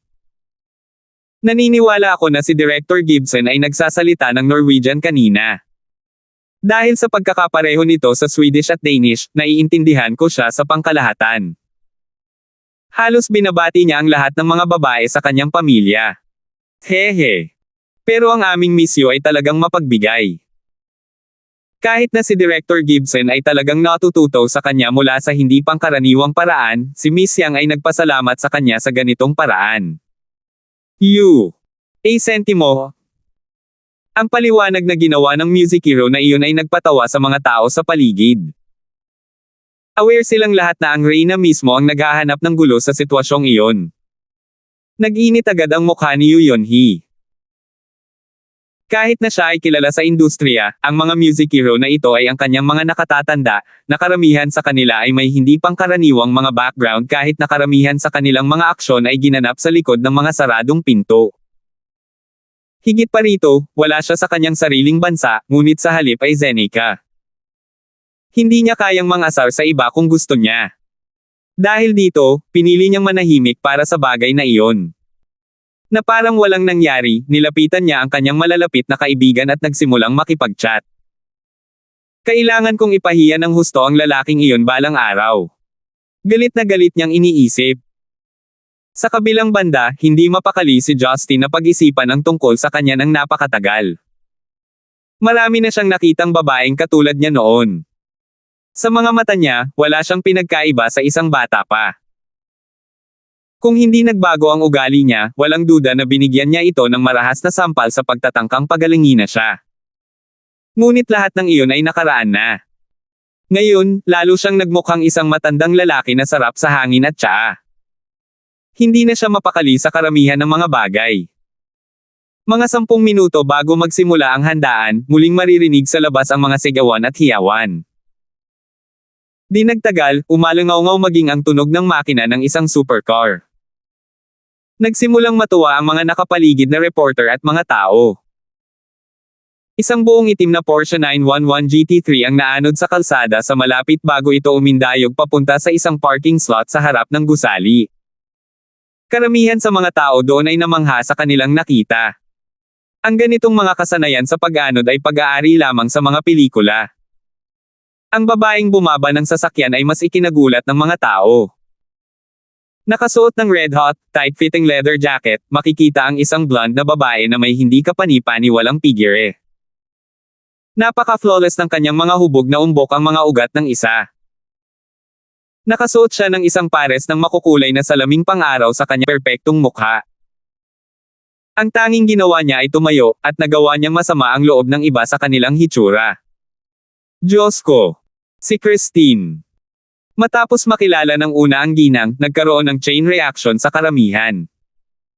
Excited silang sumigaw, mas malakas kung ikukumpara kay Yu Yunhee kanina. Ang tanawin sa labas ng gusali ay ganap na nawala ng kontrol sa kanyang pagdating. Hindi pa siya nalilibang ni Christine. Nakangiting hinailan niya ang zipper ng kanyang jacket mula sa itaas hanggang sa ibaba at inalis ito, na nagpapakita ng isang makintab at itim na gown sa loob. Ang gown na nagsiwalat sa kanyang balikat at likod ay tunay na nagpakita ng international, maladyosa na superstar. Tinanggal ni Christine ang kanyang salaming pang-araw at hinalikan ng hangin ang mga tao bago magsalita sa Ingles, "Salamat sa mainit na pagtanggap. Ang pagtatanghal na ito ay isang maliit na regalo para sa inyong lahat. Talagang gusto ko ang bansang ito." Pagkatapos niyang magsalita, natuwa ang ilan sa kanyang mga tagahanga kaya nahimatay sila. Walang pagod na itinaas ng mga security guard sa labas ng gusali ang kanilang mga protective shield para tuluyang harangin ang mga baliw na fans na sumugod sa venue. Ang mga panauhin sa bulwagan ay hindi maiwasang humanga sa uri ng impluwensya ng superstar na ito. Ang kanyang husay sa pag-anod ay hindi maaaring makuha ng sinumang babaeng celebrity. Para sa kanila, hindi na lang siya celebrity. Siya ang kinatawa ng isang panahon. Namutla si Yu Yunhee nang makatanggap siya ng isang baso ng cocktail mula sa isang server. Akala niya noon, natalo lang siya sa Grammy dahil isa siyang Asian, or Korean specifically. Ngayong gabi, talagang naranasan niya ang tunay na kahulugan ng pagkatalo sa pagdating ni Christine. Hinding-hindi ako mananalo laban sa kanya. Walang lakas na pagtatapos ni Yu Yunhee. Ang marangil na anyo ni Christine ay nakakuha ng atensyon ng lahat ng mga panauhin. Pero she walked like nobody's business at hindi pinansin ang lahat ng gustong makipagkamay sa kanya kasama na ang mga kilalang artista. Dahil tinitigan ng maraming malungkot at mausisa na mga tingin, naglakad si Christine patungo sa isang sulok ng gusali. Walang magawang pinunasan ni Justin ang kanyang noo. Ang babaeng iyon. Hindi ba niya kayang iwanan na lang siya at hayaan siyang mamuhay ng payapa? Mas gusto niya kung kumilos sila na parang estranghero. Ganoon ba niya kagustong itulak siya sa spotlight? Lumapit si Christine kay Justin at inagaw ang cocktail sa kamay ni Justin bago humigop ng maayos. As if she was talking with an old friend, she said smiling, "Ano ba? Walang reporters dito. Hindi kita guguluhin. Binabati lang kita dahil mas close ako sa iyo compared sa iba. Ako mismo ang magpipigil ng kahit anong chismis. Pero kailangan mo bang hayaan ang lahat na tumingin sa ating dalawa ng ganito?" Inilibot ni Justin ang kanyang mga mata. Minsan iniisip ko na wala kang pinagkaiba sa isang tog. Paano ko mapapanatili ang aking bata at ligaw na puso kung hindi ako kikilos ng ganito? Sentimo? Tanong ni Christine. Inaasahan mo bang mananatiling kalahating patay ako tulad ng ibang matatanda? Sino ang tinatawag mong matanda? Hindi ka naman ganoon kabata, natatawang sabi ni Justin. Binigyan siya ni Christine ng hindi nasisiyahang sulyap bago naglakad sa ibang lugar para kausapin ang ilan sa mga bisitang kilala niya. Gayunpaman, kahit na ito ang kaso, maraming tao ang nagsimulang gumawa ng mga hula. Hindi nila akalain na ang unang lalaking nilapitan ni Christine ay direktor lamang ng isang entertainment agency. Bukod dito, si Justin ay talagang mukhang sobrang kalmado at mapurol, na para bang ilang dekada na niyang kilala si Christine. Karamihan sa mga lalaki ay nanginginig sa paningin ng Diyosa na ito, lalo na ang pakikipag-usap sa kanya. Nang magsisimula na ang piging, lumitaw ang isang tahimik at slim figure mula sa ibang pathway ng venue. Ang mga bisitang nadaanan niya ay medyo natulala sa kanyang hitsura. Nakasuot siya ng simpleng office attire. Siya ay kakaunti o walang make-up, at walang mga palamuti. Makikitang medyo mahina at pagod siya, na para bang katatapos lang ng trabaho. Gayunpaman, ito ay eksakto dahil sa mga katangiang ito na nagpapahintulot sa ginang na maakit ang atensyon ng lahat ng mga bisita. Para siyang isang bulaklak na tahimik na namumulaklak sa isang gabi ng taglamig, kahit na tumayo siya sa isang sulok ng lugar, ang kanyang bango at hitsura ay nakakaakit pa rin ang tingin ng maraming tao. Hindi pinansin ng ginang ang reaksyon ng lahat. Mukhang may hinahanap siya. Saglit niyang inilibot ang kanyang tingin sa venue, bago tuluyang naglakad patungo sa isang sulok. Ang babaeng ito ay natural na si Maria na sumugod pagkatapos kanyang trabaho, habang ang direksyon na kanyang pinupuntahan ay malinaw na ang lugar na kinatatayuan ni Justin. Nag-iisip si Justin kung ano ang dapat niyang pag-usapan sa kanya. Pero sigurado siyang tataas ang kanyang katanyagan pagkatapos ng gabing ito. Kagagaling lang ni Christine sa kanya, habang ang unang hinanap ni Marian ay siya ulit. Pakiramdam niya ay walang pinagkaiba sa isang pande sa isang zoo na ang lahat ng mga mata sa piging ay nasa kanya. 463. Nang dumating si Marian sa harapan ni Justin, ang kanyang mga mata ay tumingin na may isang bagay na gusto niyang sabihin ngunit hindi alam kung paano ito ilalabas. Napatigil siya nang magsasalita na sana siya at mukhang desperado ang malamig niyang mukha. Nagtataka si Justin kung bakit tumanggi siyang sabihin ang nasa isip niya. Ang malakas at makapangyarihang babae ay hindi karaniwang ganyan ang ugali. Ayon, lahat ay nanunood sa atin. Dumura kung may sasabihin ka, nakangiting sabi ni Justin. Hindi mapakali si Marian sa mga taong nakatingin sa kanila. Bumantong hininga siya, nakasakit ka na naman ba? Ano? Bakit mo iisipin na mayroon ako? Hindi mo ba alam kung sino ang asawa mo? Hindi ako nagpupukaw sa iba kung iiwan nila akong mag-isa. Kung hindi ako nasisiyahan sa iba. Well, hindi na sila magkakaroon ng pagkakataong gawin iyon muli, sagot ni Justin bago nagkibit ng balikat. Kumunat ang noo ni Marian. Sana ay ganoon nga, ngunit paano ang Baron mula sa angkan ng yan? Nablangko si Justin. Ang angkan niyan. Baron. Sino sila? Naisip niya. Sino si Baron mula sa angkan ng yan? Tumawa si Justin. Sikat ba sila? Kung oo, bakit nila ako hinahanap? Pinanood ni Marian si Justin. Kung titignan sa ekspresyon niya, parang hindi niya talaga sila kilala. Nag-aalalang sinabi ni Marian, talagang hindi mo alam na ang Yan Clan ay isa sa 4 na pinakadakilang clan sa Central City. Mas malakas sila kaysa sa Kai Clan, at ang pinuno ng Yan Clan, Quintes Yan, ay tinalo lang Aimin Parley, at naging vice chairman ng Military Commission. Siya ang unang vice chairman mula sa pagkakatatag ng UP. Natarante si Justin matapos makinig sa mahaba at mabagal na kwento ni Marian. Gayunpaman, nabigla siya nang marinig na nabigo si Parley sa halalan. Iyon ang balitang hindi alam ni Justin bago ito. Ito rin ay isang bagay na hindi niya pinapansin. Gayunpaman, nagtaka si Justin kung alam ba ito ni Rebecca. Naramdaman ni Justin na parang wala siyang relasyon kay Parley. Kakaiba ang pakiramdam ngunit hindi masama ang pakiramdam ni Justin tungkol dito. Masasabi kong hindi mo talaga alam ang tungkol dito. Umiling si Marian sa pagkabalisa. Ang National People's Congress ay nag-anunsyo ng mga resulta ng halalan kahapon. Si Quintes mula sa Yan Clan ay sumali sa komisyon. Talagang hindi inaasahan ngunit ang kapangyarihan na hinalinhan ng Yan Clan ay hindi maikakailang malakas sa buong taon, kaya walang anumang pagtutol. Itinago ni Justin ang kanyang ngiti at sinabing, hindi ko alam ang tungkol sa puwersa sa Central City, o ang impluwensya ng mga angkan sa loob ng bansa. Ayon sa sinabi mo, dapat ay abala ang angkan ng yan sa pagdiriwang at pagbuo sa ibabaw ng kanilang bagong mabuting reputasyon. Ano ang kinalaman nila sa akin? Sumagot si Marian, ang angkan ng yan ay may 2 pangunahing tauhan. Isa sa kanila ang pinuno na tumalo sa sikat na Parley at naging vice chairman kamakailan. Siya ay nasa edad na 60 ngunit hindi pa siya namumuno sa mga tropa noon sa mga digmaan. Ang kanyang tagumpay ay lahat dahil sa mga tagumpay ng angkan ng yan sa pagtatanggol ng militar at sa kanilang mga kontribusyon sa astronomiya pati na rin sa biochemical engineering. Ang isa pa ay si Brayden Yan, apo ni Quintes. Kilala bilang henyo sa siyentipikong henyo, sina Brayden at Duncan Lee mula sa angkan ng Lee ay kilala bilang Central City King Duo. Ang angkan ng yan ay nang ibabaw sa pananaliksik ng Zenica sa agham militar at biochemical engineering mula pa noong simula ng bansa. Ibinigay ni Quintes ang kanyang kaalaman sa pananaliksik sa Loan na mas marami kaysa sa kanyang apo na si Brayden, na pinahintulutan ang kanyang apo na mag-ambag sa Loan.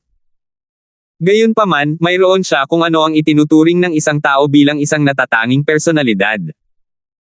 Baka ayaw lang niyang umalis ng bahay. Science freaks all behave this way. Natagpuan ito ni Justin na kawili-wili. Pagkatapos ay nagtanong siya, paano si Baron? Siya ba ang nakatatandang kapatid o nakababatang kapatid? Siya ang nakababata, paliwanag ni Marian. Ibang-iba si Baron sa kuya niya at hindi rin sa mabuting paraan. Magulo siya at mayabang magbot. Buong araw siyang gumagala sa Central City. Ngayon ko lang nalaman na napakahirap niyang pakitunguhan nang dumating siya sa Stonegate. Nagbago ang ekspresyon ni Justin. Na-offend ka niya. Umiling si Marian. Hindi niya ginawa, ngunit paulit-ulit niyang pinakipag-ugnayan sa akin ang kanyang mga nasasakupan, sinasabing hindi mo siya iginalang at hiniling na tanggalin ka. Paano ko hindi igagalang ang isang taong hindi ko naman kilala? Bulalas ni Justin. Tumingin si Marian sa grupo ng mga music hero sa malapit at iminuwestra ang direksyon ni Christine. Dahil sa kanya, nabihag si Baron kay Christine. Alam niyang pumunta si Christine sa Zenica kaya pumunta siya sa Stonegate para makipagkita kay Christine ng pribado pero tinanggihan mo ang kahilingan niya. Kaya natural, hinahanap niya ako para ayusin ang mga bagay-bagay. Napagtanto kaagad ni Justin na kay Christine ang problema. Ako ba ang pinag-uusapan niyo? Biglang lumitaw si Christine na mag-isa sa tabi ni na Justin at Marian. Natahimik si Marian, pinayagan si Justin na magpaliwanag. Walang pagpipilian si Justin kundi ngumiti. Alam niyang malamang narinig ni Christine ang usapan nila. Ang kanyang pandinig ay hindi maaapektuhan ng maingay na kapaligiran. Ano ang tungkol kay Baron yan? Tanong ni Justin. Humalaklak si Christine. May isang estranghero na gustong makipagkita sa akin ngunit ayaw ko. Mag-isa lang ako sa Zenica, kaya hindi ko kayang masaktan ang sinuman. Ang dahilan ng pagtanggi ko ay palaging pinagbabawalan ako ni Derek Gibson na gawin iyon, kasing simple lang yan. Binigyan ni Justin ng matalim na titig ang babae. Ang lahat ng nangyari ay dahil si Christine ang sanhi nito noong una. Pagkatapos ng maikling pag-iisip, tinanong ni Justin si Marian, ano ang kasalukuyang sitwasyon. Hindi ako sigurado. Nakipag-ugnayan sa akin ang subordinate ni Baron ngunit hindi pa ako sumasagot. Ang hula ko ay darating siya para hanapin ako sa lalong madaling panahon. Hindi biro ang kapangyarihan ng angkan ng yan. Kung ikukumpara sa kanila, isa lang akong businesswoman, mahinahong sabi ni Marian. Alam ni Justin na hindi masaya si Marian. Hindi na bago sa mga opisyal ang pananakot ng mga negosyante. Dahil hindi pa siya dumarating para sa iyo, tumutok na lang tayo sa kung ano ang mayroon tayo dito. Nandito na ang lahat ng bisita, simulan na natin ang piging, makinis na sabi ni Justin. Tumango si Marian bago naglakad para ipaalam kay Danica na simulan na ang piging. Makalipas ang ilang sandali, tumahimik ang hall. Bagamat si Justin ang direktor ng entertainment agency, si Marian ang nagbigay ng opening speech. Sa sandaling ito, napagtanto ng karamihan ng mga bisita na ang misteryoso at magandang babae ay ang CEO ng Yellow International. Karamihan sa kanila ay napabuntong hininga dahil si Marian ay talagang mas bata kaysa sa inaasahan nila. Bukod doon, mas bagay ang ugali niya sa isang modelo. Mahirap isipin na isa siyang tusong businesswoman. Napansin ni Yuyonhi na ang lahat ng mga mata ay nasa Christine at Marian. Nakita niyang napakahihiya ito. Siya ang palaging sentro ng spotlight, isa na laging nasa atensyon ng lahat. Gayunpaman, siya ay napahiya sa pamamagitan ng isang hamak at kontrabida sa dalawang babae, pinag-uusapan ang tungkol sa pagiging malamig ang balikat. Nadurog ang puso ni Yuyonhi dahil sa sitwasyon. Kung hindi dahil sa kanyang pag-eensayo, aalis na sana siya sa sobrang galit. Ilang salita lang ang sinabi ni Marian bago matapos ang kanyang pagsasalita. Para sa kanya, formal lang ang lahat. Ang piging ay hindi gaanong mahalaga kaysa sa pag-uwi upang magpahinga o magpatuloy sa kanyang trabaho. Bumaba mula sa stage, pumunta si Marian sa round table kung saan nakaupo sina Justin at Christine. Umupo siya sa kanan ni Justin. Ang pangunahing panauhin na nakaupo sa mesang ito ay ang mga heavyweight para sa Star of Yellow. Hindi kasama sina Justin at Marian, ang dalawang kinatawan ng kumpanya, ang iba ay pawang maimpluwensya at sikat na mga tao sa industriya ng entertainment. Si Yuyonhi ay inayos din na maupo sa mesang ito, ngunit nakaramdam siya ng labis na pagkabalisa sa upuan na parabang nakaupo siya sa mga karayom. Iyon ay dahil kaharap niya ang lalaki at dalawang babae na pinakaayaw niyang makasama, not to mention she had to act na parang walang nangyari. Ang mga bisitang nakaupo sa lamesang iyon ay napapanahon umano sa uso, kaya't masaya at buong puso silang nagkukwentuhan habang kumakain. Ang pinag-usapan lang nila ay mga paglikha ng musika, mga pagtatanghal sa opera, ang kasalukuyang mga konsepto ng disenyo ng mga luxury brand, ang trend ng spring fashion, at iba pa. Walang masyadong alam si Justin tungkol sa mga bagay na iyon at sa totoo lang ay wala rin siyang pakialam sa kanila. Kaya naman itinoon niya ang kanyang atensyon sa mga pinagkainan kanyang harapan. Sumasakit ang ulo ni Marian habang pinagmamasdan si Justin na lumunok sa abalone at gumagawa ng slurping sound nang inumin niya ang kanyang shark fin soup. Kinurot niya ang hita nito, senyales na mag-asal ito na maginoo. Sa kabilang banda, si Yuyonhi ay nagsasalita tungkol sa high-end na paksa kasama ang ilang senior musician. Matikas siyang kumilos at nakangiti habang nag-uusap sila. Tuwang-tuwa ang mga senior musician sa kanya. Hindi man lang sila nag-isip tungkol sa hindi kasiya siyang gawi sa pagkain ni Justin. Habang nag-uusap sila, ang bag ni Yuyonhi ay nakakuha ng atensyon ng isang music hero. Nagtanong ang music hero, Miss Yu, Hermes Birkin ba ang iyong handbag? Lihim na natuwa si Yu Yonhee. Sinadya niyang ilagay ang bag sa mesa para makatawag pansin, kaya sa wakas ay nakaramdam siya ng pagmamalaki nang mabanggit iyon. Gayunpaman, hindi nagmamadaling magpakitang gila si Yu Yonhee. She replied, "Yes, it is. Ang kumpanyang inendorso ko noong nakaraang taon ay nagbigay nito sa akin bilang regalo." Hindi ka panipaniwala ang katanyagan ni Miss Yu. Bihira maghanap si Hermes ng mga endorsement ng Asian artists. Dapat isipin nila na ikaw ang pinaka-impluential sa Asia, papuri ng senior musician. Nahihiyang umiling si Yu Yonhee. Naniniwala ako na maswerte lang ako na nagkaroon ng pagkakataon. Walang kinalaman dito ang swerte. Mahinhin ka, Miss Yu. Mula nang itatag ang Hermes, nagkaroon na sila ng pribilehiyong makabili ng mga leather kaysa sa ibang kumpanya. Ang kanilang mga bag ay hindi ordinaryong kalidad. Speaking of Hermes Birkin, maraming uri ng leather ang ginagamit. Alin ang gawa ni Miss Yu? Bulalas ni Yu Yonhee sa sarili, sa wakas ay may alam na dito. Nakangiting sagot niya, gawa ito sa balat ng buwaya. Nablangko ang senior musician bago ngumiti. Talagang bihira ito. Madalas na walang stock si Hermes Birkin habang ang mga gawa sa balat ng buwaya ay itinuturing na pinaka-classiest. Bawat bag ay nagkakahalaga ng hindi bababa sa daan-daang libo, hindi pa banggitin ang isa ay kailangang pumila upang bumili. Nabalitaan ko na kahit ilang European royals ay nakapila para sa isa. Ang isang matandang tulad ko ay hindi pa nakakita ng isa. Miss Yu, talagang pinalawak mo ang aking pananaw. Biglang naramdaman ni Yu Yonhee na nabawi niya ang kanyang tiwala. Hinawi niya ang kanyang kamay bilang hindi pagsang-ayon at sinabing, hindi iyon ang kaso. Napalingon siya kay Christine. This actually isn't very impressive. Si Miss Christine ay mas kilala kaysa sa akin. I bet medyo marami siya, samantalang ako isa lang. Walang sino man sa mesa ang pipi na hindi napagtanto na ang mga salita ni Yu Yonhee ay sinadya upang tuyain si Christine.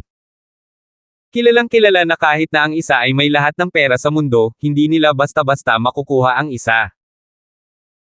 Ang mga ordinaryong handbag na gawa sa balat ng tupa o baka ay medyo bihira, pabayaan ang superior crocodile leather. Bukod dito, mayroong hindi mabilang na mayayamang individual at maharlikang pamilya sa mundo, kaya mas mahirap makakuha ng isa. Si Christine ay maaaring gumawa ng isang kaakit-akit na hitsura ngayong gabi, ngunit walang sino man ang maglalakas loob na sabihin na siya ay may isang platinum crocodile leather bag na katulad ng kay Yu Yonhee. Alam ng lahat na hindi pa ini-endorso ni Christine si Hermes noon, kaya napakababa ng posibilidad na magkaroon siya nito. Bagamat ito ay mukhang isang laro ng bata, o kahit isang mababang antas ng pangungutya, hindi maikakailang nagdulot ito ng kaguluhan kay Christine. 464. Hindi naman masyadong nagulat si Christine sa tanong niya. Ngumiti siya ng matika sa mga tao sa mesa bago bumaling kay Yu Yonhee. Wala akong bag na katulad ni Miss Yu. Masyado mo akong tinatantya. Pero napansin ko na parang meron si Boss Lysander. Habang nagsasalita siya, ibinaling niya ang kanyang tingin kay Maria na nasa tabi ni Justin. Nakangiting sabi niya, naniniwala ako na ang handbag ni Boss Lysander ay galing din sa Hermes, di ba? Si Marian ay umiinom ng kanyang red wine habang sinusubukan niyang gumawa ng paraan para makitungo sa Yan Clan. Mukha siyang nalilito nang tawagin siya ni Christine, ngunit hindi nagtagal ay naunawaan niya ang nangyari. Tumango siya, sinabi niya, hindi ka nagkakamali, sa katunayan ay mula kay Hermes. Hindi nasiyahan agad si Yu Yonhee. Para sa kanya, kahit na si Marian ay nagmamay-ari din ng isang Hermes bag, hindi ito maaaring maging kasing bihira sa kanya. Tiwala si Yu Yonhee na kakaiba ang kanyang bag sa Stonegate. Habang pinagmamasdan ng iba, itaas ni Marian ang kanyang puting handbag na inilagay niya sa lupa. Hindi nila inisip na ito ay mabuti kahit na ito ay sa pamamagitan ng Hermes, dahil inilagay ito ni Marian sa lupa na parang walang negosyo. Kung bakit hiniling ni Christine kay Maria na ipakita ang kanya ay higit pa sa kanila. Wala itong pinagkaiba sa pagpapahiya sa CEO sa publiko. Gayunpaman, nang mailagay ang bag sa mesa, mabilis na napansin ng isang matalinong tao sa ilang nakapaligid na kakaiba ang bag. Huminga ng malalim ang kilalang producer habang nauurong sa gulat. Ito. Inverted Eve, ba yan sa bungad ng bag? Sa tingin ko tama ka, sagot ng isa pang producer dahil may napansin din siyang abnormal. Naaalala ko na ang simbolo na ito ay kumakatawan sa isang bagay. Humajejek ang producer bago tumahimik. Tumingin siya kay Yuyonhi ng masama. Si Yuyonhi ay nakaramdam ng sobrang hindi komportable sa buong katawan niya. Para sa kanya, ang puting handbag ay hindi ang usong modelo, at kahit na mukhang outdated. Hindi ito magiging kahanga-hanga. Ito ay inilagay sa lupa na parang kasangkapan. Gayunpaman, makikita sa mga titig ng ibang naruroon na naghihintay sila kay Christine para sa kanyang paliwanag. Nakita ni Christine na oras na para magsalita. Isang makulit na ngiti ang pinakawalan niya sa gilid ng kanyang mga labi, ngunit napuno ng inosente ang kanyang mapusyaw na asul na mga mata. Sa mga Birkin bag mula sa Hermes, ang pinakapambihirang material na ginamit ay hindi anumang balat ng buwaya, ngunit ang katad na mula sa dalisay, ligaw na mga buwaya. Dahil ang mga ligaw na buwaya ay napakahirap hulihin, ang kanilang mga balat ay napakabihirang, hindi katulad ng mga pinaglagaang buwaya na may oras na produksyon. Sa makatuwid, ang bawat bag na ginawa gamit ang ligaw na buwaya na balat ay may baligtad na Eve. Ang mga taong naruroon ay tumango pagkatapos ng kanyang paliwanag. Ang pagkakaroon ng buhay ng isang upper middle class na tao sa buong buhay nila, alam na alam nila ito kahit na hindi pa sila nakakita ng isa sa personal. Mabilis na namula ang mukha ni Yuyonhi. Nagkaroon siya ng urge na umalis kaagad sa venue. Ang mga salita ni Christine ay walang pinagkaiba sa mga kutsilyong tumutusok sa kanyang puso. Hindi inaasahan ni Maria na gagamitin ni Christine ang kanyang bag para punahin si Yuyonhi. Dahil siya ang may-ari ng bag, wala siyang dahilan para lumala ang relasyon niya sa ibang mga celebrity, she was trying her best to do the opposite. Gayunpaman, ang pagkawala ay hindi na mabawi. Ang tanging nagawa niya ay tahimik na ibalik ang kanyang bag sa carpet. Ang bag na ito ay talagang hindi akin. Ginamit ito ng aking lola maraming taon na ang nakalipas bago ito ipinasa sa akin. Matanda na talaga ito, mas maganda ang hitsura ni Miss Yu kaysa sa akin, sabi ni Marian na may malabong ngiti. Si Marian ay nagbigay ng mahusay na talumpati, ngunit alam ng lahat na hindi nakuha ni Yuyonhi ang kanyang mukha. Isang bag na gawa sa mahalagang wild crocodile leather, bagamat luma, ito ay isang antigo at mahalagang collectible. Ang bag na iyon ay posibleng isa sa uri nito sa mundong ito. Ang tunay na halaga nito ay hindi nasusukat sa daan-daang libo o milyon. Inilagay ni Marian ang isang mahalagang bag sa lupa. Kung ikukumpara kay Yuyonhi na inilagay ang kanya sa mesa, mukhang hindi kapani-paniwalang ironic. Ang paghahambing sa pagitan ng mga bag ay isang maikling drama lamang ng talahanayan. Walang gustong magtagal sa paksang iyon kaya nag-move on na sila. Habang ang iba ay nag-uusap tungkol sa iba pang mga paksa, si Justin na kanina pa nag-e-enjoy sa pagkain ay nanatiling tahimik sa simula. Maliban sa pagtataas ng baso sa iilan sa mga bisita bilang paggalang, tila wala siyang kaugnayan sa lahat ng bagay. Nang muli nilang pag-usapan ang tungkol kay Christine, nagtanong ang isang music hero dahil sa curiosity, Miss Christine, dahil ba sa pakikisama mo kay Boss Lysander kaya naisipan mong sumali sa talent show na inorganisa ng Yellow International? Sa totoo lang, inakala ng lahat na ito ang sagot sa tanong. Kung hindi, ang isang hindi kapani-paniwalang abalang superstar tulad ni Christine ay hindi magkakaroon ng oras upang maging isang hukom ng isang bagong palabas sa Zenica. Ang tanging tao na posibleng mag-imbite sa kanya ay ang maganda at mababang profile na CEO. Gayunpaman, umiling si Christine. Nakangiting sinabi niya, ikalawang beses ko palang na nakita si Boss Lysander. Dumating lang ako para sa event na ito dahil dati kong kaibigan si Derek Gibson. Tama ba ako, mahal kong Yang? Binigyan siya ni Justin ng isang hindi nasisiyahang tingin. Hindi ba pwedeng oo na lang siya? Bakit kailangan kong madamay? Naisip niya. Tama. Magkakilala kami sa Amerika, pero hindi kami masyadong close. Sa pagkakataong ito, walang naniwala sa mga salita ni Justin. Hindi malapit. Bakit ka pa niya tutulungan noon? Ang mga taong naruroon ay nagsimulang tumingin muli kay Justin ng may paghanga. Walang sino man ang umasa na ang katamtamang hitsura ng lalaki ang magiging pangunahing karakter dahil ang ginawa niya ay kumain at uminom. Sa sandaling ito, nakasimangot si Marian at kumuha ng kapirasong basang tisyo bago iniunat ang kanyang braso sa bibig ni Justin at pinunasan ang langis sa paligid ng kanyang mga labi. Wala kang pinagkaiba sa isang bata. Hindi ka ba makakain ng maayos kahit minsan lang? Gaya ng ginagawa ng isang matanda. Reklamo ni Marian. Natigilan muna si Justin, ngunit hindi nagtagal ay sinabi niya gamit ang boses na tanging si Marian lang ang nakakarinig, ang iyong mga galaw ay nakakapagtakang mahusay na nas-anay. Hindi ko pa nakikitang ginawa mo ito dati. Inilibot ni Marian ang kanyang mga mata sa kanya at marahas na inihakbang ang paa ni Justin sa ilalim ng mesa. Si Justin ay kumilos na parang dinaranas niya ang sakit, ngunit ito ay dahil sigurado siya na lahat ng babae ay umaasa na makakita ng ganoong ekspresyon kapag ginawa nila iyon sa isang lalaki. Natural na napansin ng mga tao sa paligid ang kanilang intimacy, ngunit walang nang ahas na magtanong sa kabila ng kanilang pagkamausisa. Lalong nagulat si Justin. Hindi niya inasahan na ganito pala ang ugali ni Marian sa publiko. Day and night difference kung ikukumpara niya ito sa kanilang relasyon noon. Kapag naisip niya ito, ang tanging dahilan ay, sa kaibuturan ng puso ni Marian, matagal na niyang kinikilala si Justin bilang kanyang asawa. Kasabay nito, ang kanyang lalaki ay mas mahalaga kaysa sa kanyang posisyon sa kumpanya o maging ang paraan ng pagtingin sa kanila ng mga tao bilang mag-asawa. Medyo matamis ang pakiramdam ni Justin, ngunit mukhang walang kamalay-malay si Marian na nasa tabi niya. Marahil, para sa kanya, ang lahat ng ito ay walang espesyal.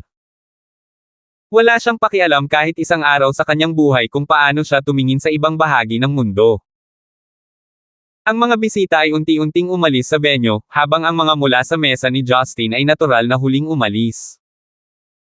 Nang maramdaman ni Justin na oras na para umalis din, tumayo siya at kinuha ang kanyang suit sa upuan bago binigyan ng senadorya si Marian. Sasakay ako pa uwi sa iyo. Hahayaan namin sina Teddy at Janet na pangalagaan ang sobrang haba na Lincoln, sabi ni Justin. Hindi tinutulan ni Marian ang kanyang mungkahi. Siya ay tumigil sa pag-iwas sa pakikipag-ugnayan kay Justin sa publiko ngunit kahit siya mismo ay hindi alam kung bakit. Si Christine ay natural na mayroong isang grupo ng seguridad upang samahan siya, kaya hindi na kailangang mag-alala si Justin tungkol sa kanya. Pagkatapos makipagkamay at magpaalam sa mga producer, gustong umalis ni Justin, ngunit isang makintab na maliit na bagay ang nahulog mula sa bulsa ng kanyang suit. Tinampol ni Justin ang kanyang noo. Ito ay ang platinum crescent pendant na ibinigay ni Sheila. Bagamat hindi niya ito isinuot sa kanyang leeg, itinago pa rin niya ito sa bulsa ng kanyang sando. Hanggang ngayon, 2 beses na itong nalaglag. Yumuko siya at pinulot ang palamuti. Gusto ni Justin na ibalik ito sa kanyang bulsa, ngunit si Yoo Yeon-hee na aalis na rin ay biglang tumawag. Si Yoo Yeon-hee ay parang may nasaksihan na nakakatakot. Hindi niya maalis ang kanyang tingin sa crescent pendant sa kamay ni Justin. Mabilis siyang lumapit kay Justin at kinakabahang nagtanong, Director Gibson, pwede mo ba akong tingnan ang pendant na ito? Malungkot na naisip ni Justin, hindi ba ang babaeng ito ay nagpapanggap na wala ako? At hindi ba siya umalis nang walang palm? Bakit siya bumalik, ganoon ba talaga kay-special ang pendant ko? Ito ay isang souvenir na ibinigay ng isang taong talagang mahalaga sa akin. Wala akong planong ipakita ito sa iba. Natural na ayaw siyang sundin ni Justin. Sa wakas ay napansin ni Yoo Yeon-hee na siya ay kumilos ng hindi naaangkop. Hindi niya napigil ang napakagatlabi sa galit habang namumula ang mukha niya habang pinipigilan ang galit. Dahil iyon ang kaso. Palm. Binigyan siya ni Yoo Yeon-hee ng galit na sulyap bago tumingin kay Marian na may masalimuot na tingin. Pagkatapos ay umalis siya kasama ang kanyang katulong. Pagkaalis ni Yoo Yeon-hee, bahagyang bumantong hininga si Marian. Nilapitan niya si Justin at sinabing, hindi ito malaking bagay. Kailangan mo bang maging matigas ang ulo? Nagkibit balikat si Justin. Bumulong siya kay Marian, magiging asawa mo pa rin ba ako kung hindi ako matigas ang ulo? Si Marian ay masyadong tamad na sumagot, kaya tumalikod siya at umalis. Humajejek si Justin bago agad sumunod sa likod. Gayunpaman, hindi alam ng dalawa na ang unang ginawa ni Yoo Yeon-hee ay pumunta sa banyo at nag-dial ng numero gamit ang kanyang telepono. Hindi nagtagal, ang namamaos na boses ng isang mature na lalaki ay nagsalita sa Korean, "Anak ko Yeon-hee, hindi ka ba abala sa iyong concert sa Zenica? Bakit may oras ka pang tawagan si father?" Nabalisa pa rin si Yoo Yeon-hee. She tried her best na hinaan ang boses niya. "Tay, parang nakita ko na ang crescent." Natahimik agad ang lalaki. Ang tanging naririnig ni Yoo Yeon-hee ay ang sariling tibok ng puso. Pagkaraan ng mahabang panahon, sinabi ng lalaki, "Sabihin mo ng detalyado kay tatay at si tatay na ang bahala." 465. Dahil ang pinakabuod ng issue, walang ideya si Justin na ang maliit na palamuting taglay niya ay nakakuha ng atensyon ng mga taong hindi niya karelasyon. Bukod pa riyan, hindi rin niya alam ang mga problemang maaaring kaharipan niya sa hinaharap. Gabi na nang umuwi siya dala ang kotse ni Marian. Medyo malamig ang panahon, habang nakapatay ang mga ilaw sa loob ng bahay. Sina Yuna, Rebecca, at Sheila ay natulog na. Pagbaba ng sasakyan, pumasok ang mag-asawa sa bahay. Kinuha ni Marian ang susi bago maingat na binuksan ang pinto. Binuksan ni Justin ang mga ilaw sa pagpasok sa bahay. Ang pinsalang dulot ng mga mersenaryong Vietnamese ay naasikaso na. Napuno ng amoy ng sariwang pintura ang bahay hanggang sa kalasinggan. Gayunpaman, iyon ay isang napakapayapa na gabi para sa kanilang dalawa. Bago umakyat sa hagdanan, biglang huminto sa paggalaw si Marian at lumingon para tingnan si Justin gamit ang kanyang namumuong mata. Si Justin ay sumusunod sa kanyang likuran. Isang ngiti ang ipinakita niya nang tumingin sa kanya si Marian. "Ang pakiramdam mo ay talagang komportable, hindi ba?" Tanong ni Justin. "Ano?" Si Marian ay nalilito.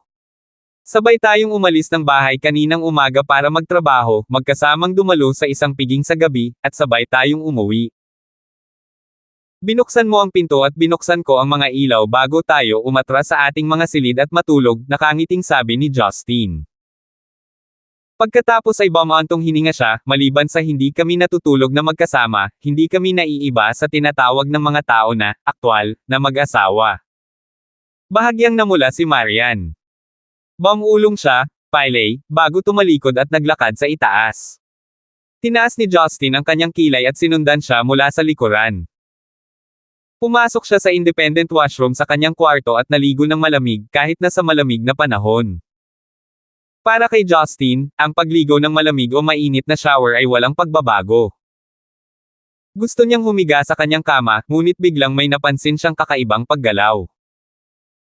Ang figure ni Justin ay kumislap at lumitaw sa balkonahe sa isang kisap mata. Nakasuot ng maluwag na pijama, muli siyang tumalon at nakarating sa pebble walkway sa kanyang bakuran. Itinaas ni Justin ang kanyang ulo upang tumingin sa kanluran ng courtyard, sa itaas ng matataas na bakod na bakal. Doon, isang magaan na silhouette ang bumaligtad at dumapo sa lupa, na para bang ito ay isang pixie na sumasayaw sa gabi. Ang ekspresyon ng mukha ni Justin ay kumaibot. Nakangiting mapait, mahinang sinabi niya, "Munting abos Lucille, kailan ka pa nasanay na tumalon sa pader para pumasok sa bahay?" Nakasuot ng isang set ng masikip, itim na sportswear at nakasuot ng itim na cap, nakatayo si Lucille sa harap ni Justin. Nagulat siya sa una, ngunit hindi nagtagal ay naunawaan niya ang sitwasyon. Bagamat mayroon siyang kakilakilabot na mga kasanayan sa lightness, ang mga kasanayan sa pagtuklas ni Justin ay mas mahusay pa rin. Nakabusangot ang kanyang mga labi, naglakad si Lucille pasulong at sinabing, "Brother Justin, hindi talaga ako sanay." Siya ay nagpakita sa halip na walang magawa sa dilim. "Paano kaya?" Gumagala si Justin. "Pagkatapos na dumalo sa palabas na Star of Yellow, madalas akong makikilala sa mga lansangan. Napakasama nito na nagsisimula itong abala sa aking pang-araw-araw na gawain. Natatakot akong ipaalam sa mga taong iyon kung saan ako tutuloy, kaya kailangan kong maghanap ng alternatibo para makauwi," mahinang sagot ni Lucille. Mabilis na naunawaan ni Justin na si Lucille ay nakakuha ng kaunting katanyagan. Ngumiti siya at sinabing, umuwi ka ba gamit ang iyong light na skill para sa buong paglalakbay? Hindi ito masyadong inisip ni Lucille, at seryosong tumango. Oo, pumili ako ng lugar na kakaunti ang tao. Kahit medyo nakakapagod, pakiramdam ko bumalik ako sa mga araw na nagsasanay ako sa Mount Emei. Matagal ko nang hindi ginagamit ang light na skill ko. Brother Justin, kailangan ko bang gumalaw sa ganitong paraan sa hinaharap? Ang hirap talagang magtago sa maghapon. Sinundot ni Justin ang noo ni Lucille. Stop talking nonsense. Since you chose this path, you have to face the consequences of a superstar. Do you expect to be invisible after you finish singing? The company will get you a professional team in the future. Don't turn into a heroine out of the blue. Kailangan mo talagang sumuko sa pagkanta kapag nalaman mong lumilipad ka sa langit. Napadilat si Lucille sa kanyang maliit na bibig sa gulat. Naunawaan niya kaagad kung gaano kaseryoso ang sitwasyon, kaya mabilis siyang tumango dahil hindi niya inaasahan na tapusin ang kanyang karera, na ginawa lamang ang unang hakbang. Pagkatapos ay may naisip si Lucille at nagtanong, Brother Justin, kung talagang magiging sikat na sikat ako balang araw, hindi ba ako makakauwi araw-araw? Hindi inaasahan ni Justin na magtatanong siya ng ganoon. Ngunit ito ay sa katunayan ang kaso. Tumango-tango siya, sigurado yan. May nakita ka bang superstar na umuuwi araw-araw? Oh! Si Lucille ay mukhang nalulungkot, na para bang may nahihirapan siya. Bahagyang kinamot ni Justin ang kanyang pisngi. Nakangiting sinabi niya, kailangang maranasan ng isang tao ang pagkawala pagkatapos makakuha. Ano man ang iyong desisyon, kami ng iyong nakatatandang kapatid na babae ay susuportahan ka. Itinaas ni Lucille ang kanyang ulo at kinusat ang kanyang mga mata na parang bata. Sa wakas, tumango siya at nagpakawala ng isang ngiti na pilit ngunit totoo. Ang liwanag ng mga bituin ay sumisinag sa madamong patio sa malamig na gabi habang ang mga gulay ay umiilayog sa hangin. Kinaumagahan, nang bumaba si Justin, ang dalawang batang babae na sina Lucille at Sheila ay sabay na nag-aalmusal. Si Rebecca na kasalukuyang nanunood ng telebisyon ay tila kumain na. Naghain si Yuna ng isang plato ng bagong gawang pancake mula sa kusina. Lumingalinga si Justin sa paligid bago nagtanong, Yuna, nasaan si Marian? Kadalasan, si Marian ay nakaupo doon sa mga oras na ito, minunguya ang kanyang pagkain ng dahan-dahan at iniikot ang kanyang mga mata sa kanya. Gayunpaman, wala siyang nakikita ngayon. Alam ni Yuna na itatanong ni Justin ang tanong na iyon. Nakangiti niyang sabi, nako, binisita ni Miss ang kapitbahay pagkatapos kumain ng kaunti. Yung kapitbahay. Sumimangot si Justin at biglang nakaramdam ng premonition. Ito ang bahay ni Miss Roslyn.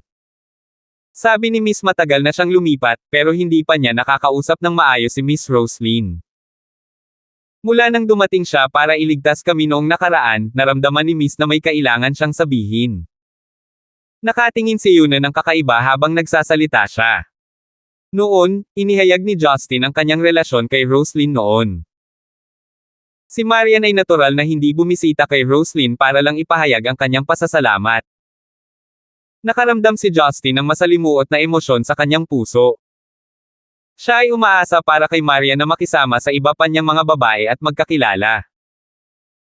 Ngayong nagkusa na si Marian na makipagkita kay Roslyn, nagsimula na niyang makita ang mga depekto sa ideyang iyon. I see. Sige, naiintindihan ko na, sagot ni Justin bago umupo para mag-almusal sa pagkabalisa. Si Sheila na nasa tabi ni Justin ay nakipag-away sa kanya kamakailan. Pero nakakagulat na maganda ang mood niya ngayong umaga. Dahil alam niyang nababahala si Justin, lumapit siya sa kanya at bumulong, Brother Justin, ano sa tingin mo ang pag-uusapan ni Sister Marian kay Sister Roslyn? Pag-uusapan ka ba nila? Nakapout si Justin sa kanyang bibig at tinitigan siya ng malungkot na tingin. Nang makita ang masayang batang babae, sinabi niya, may mga dahon ng chive na nakaipit sa iyong mga ngipin. Nagpout si Sheila bago gumawa ng nakakalokong mukha sa kanya. Si Rebecca na nanunood ng balita sa sofa ay lumingon saglit para tingnan ang kanyang anak. Napuno ng pait ang sulok ng labi niya habang umiiling. Kasabay nito, sa katabing villa, nakasuot lang si Roslyn ng purple nightdress na gawa sa sinulid, nakalugay ang buhok. Ang perpektong mga linya ng kanyang nakamamanghang figure ay makikita kahit sa kanyang maluwag na pijama.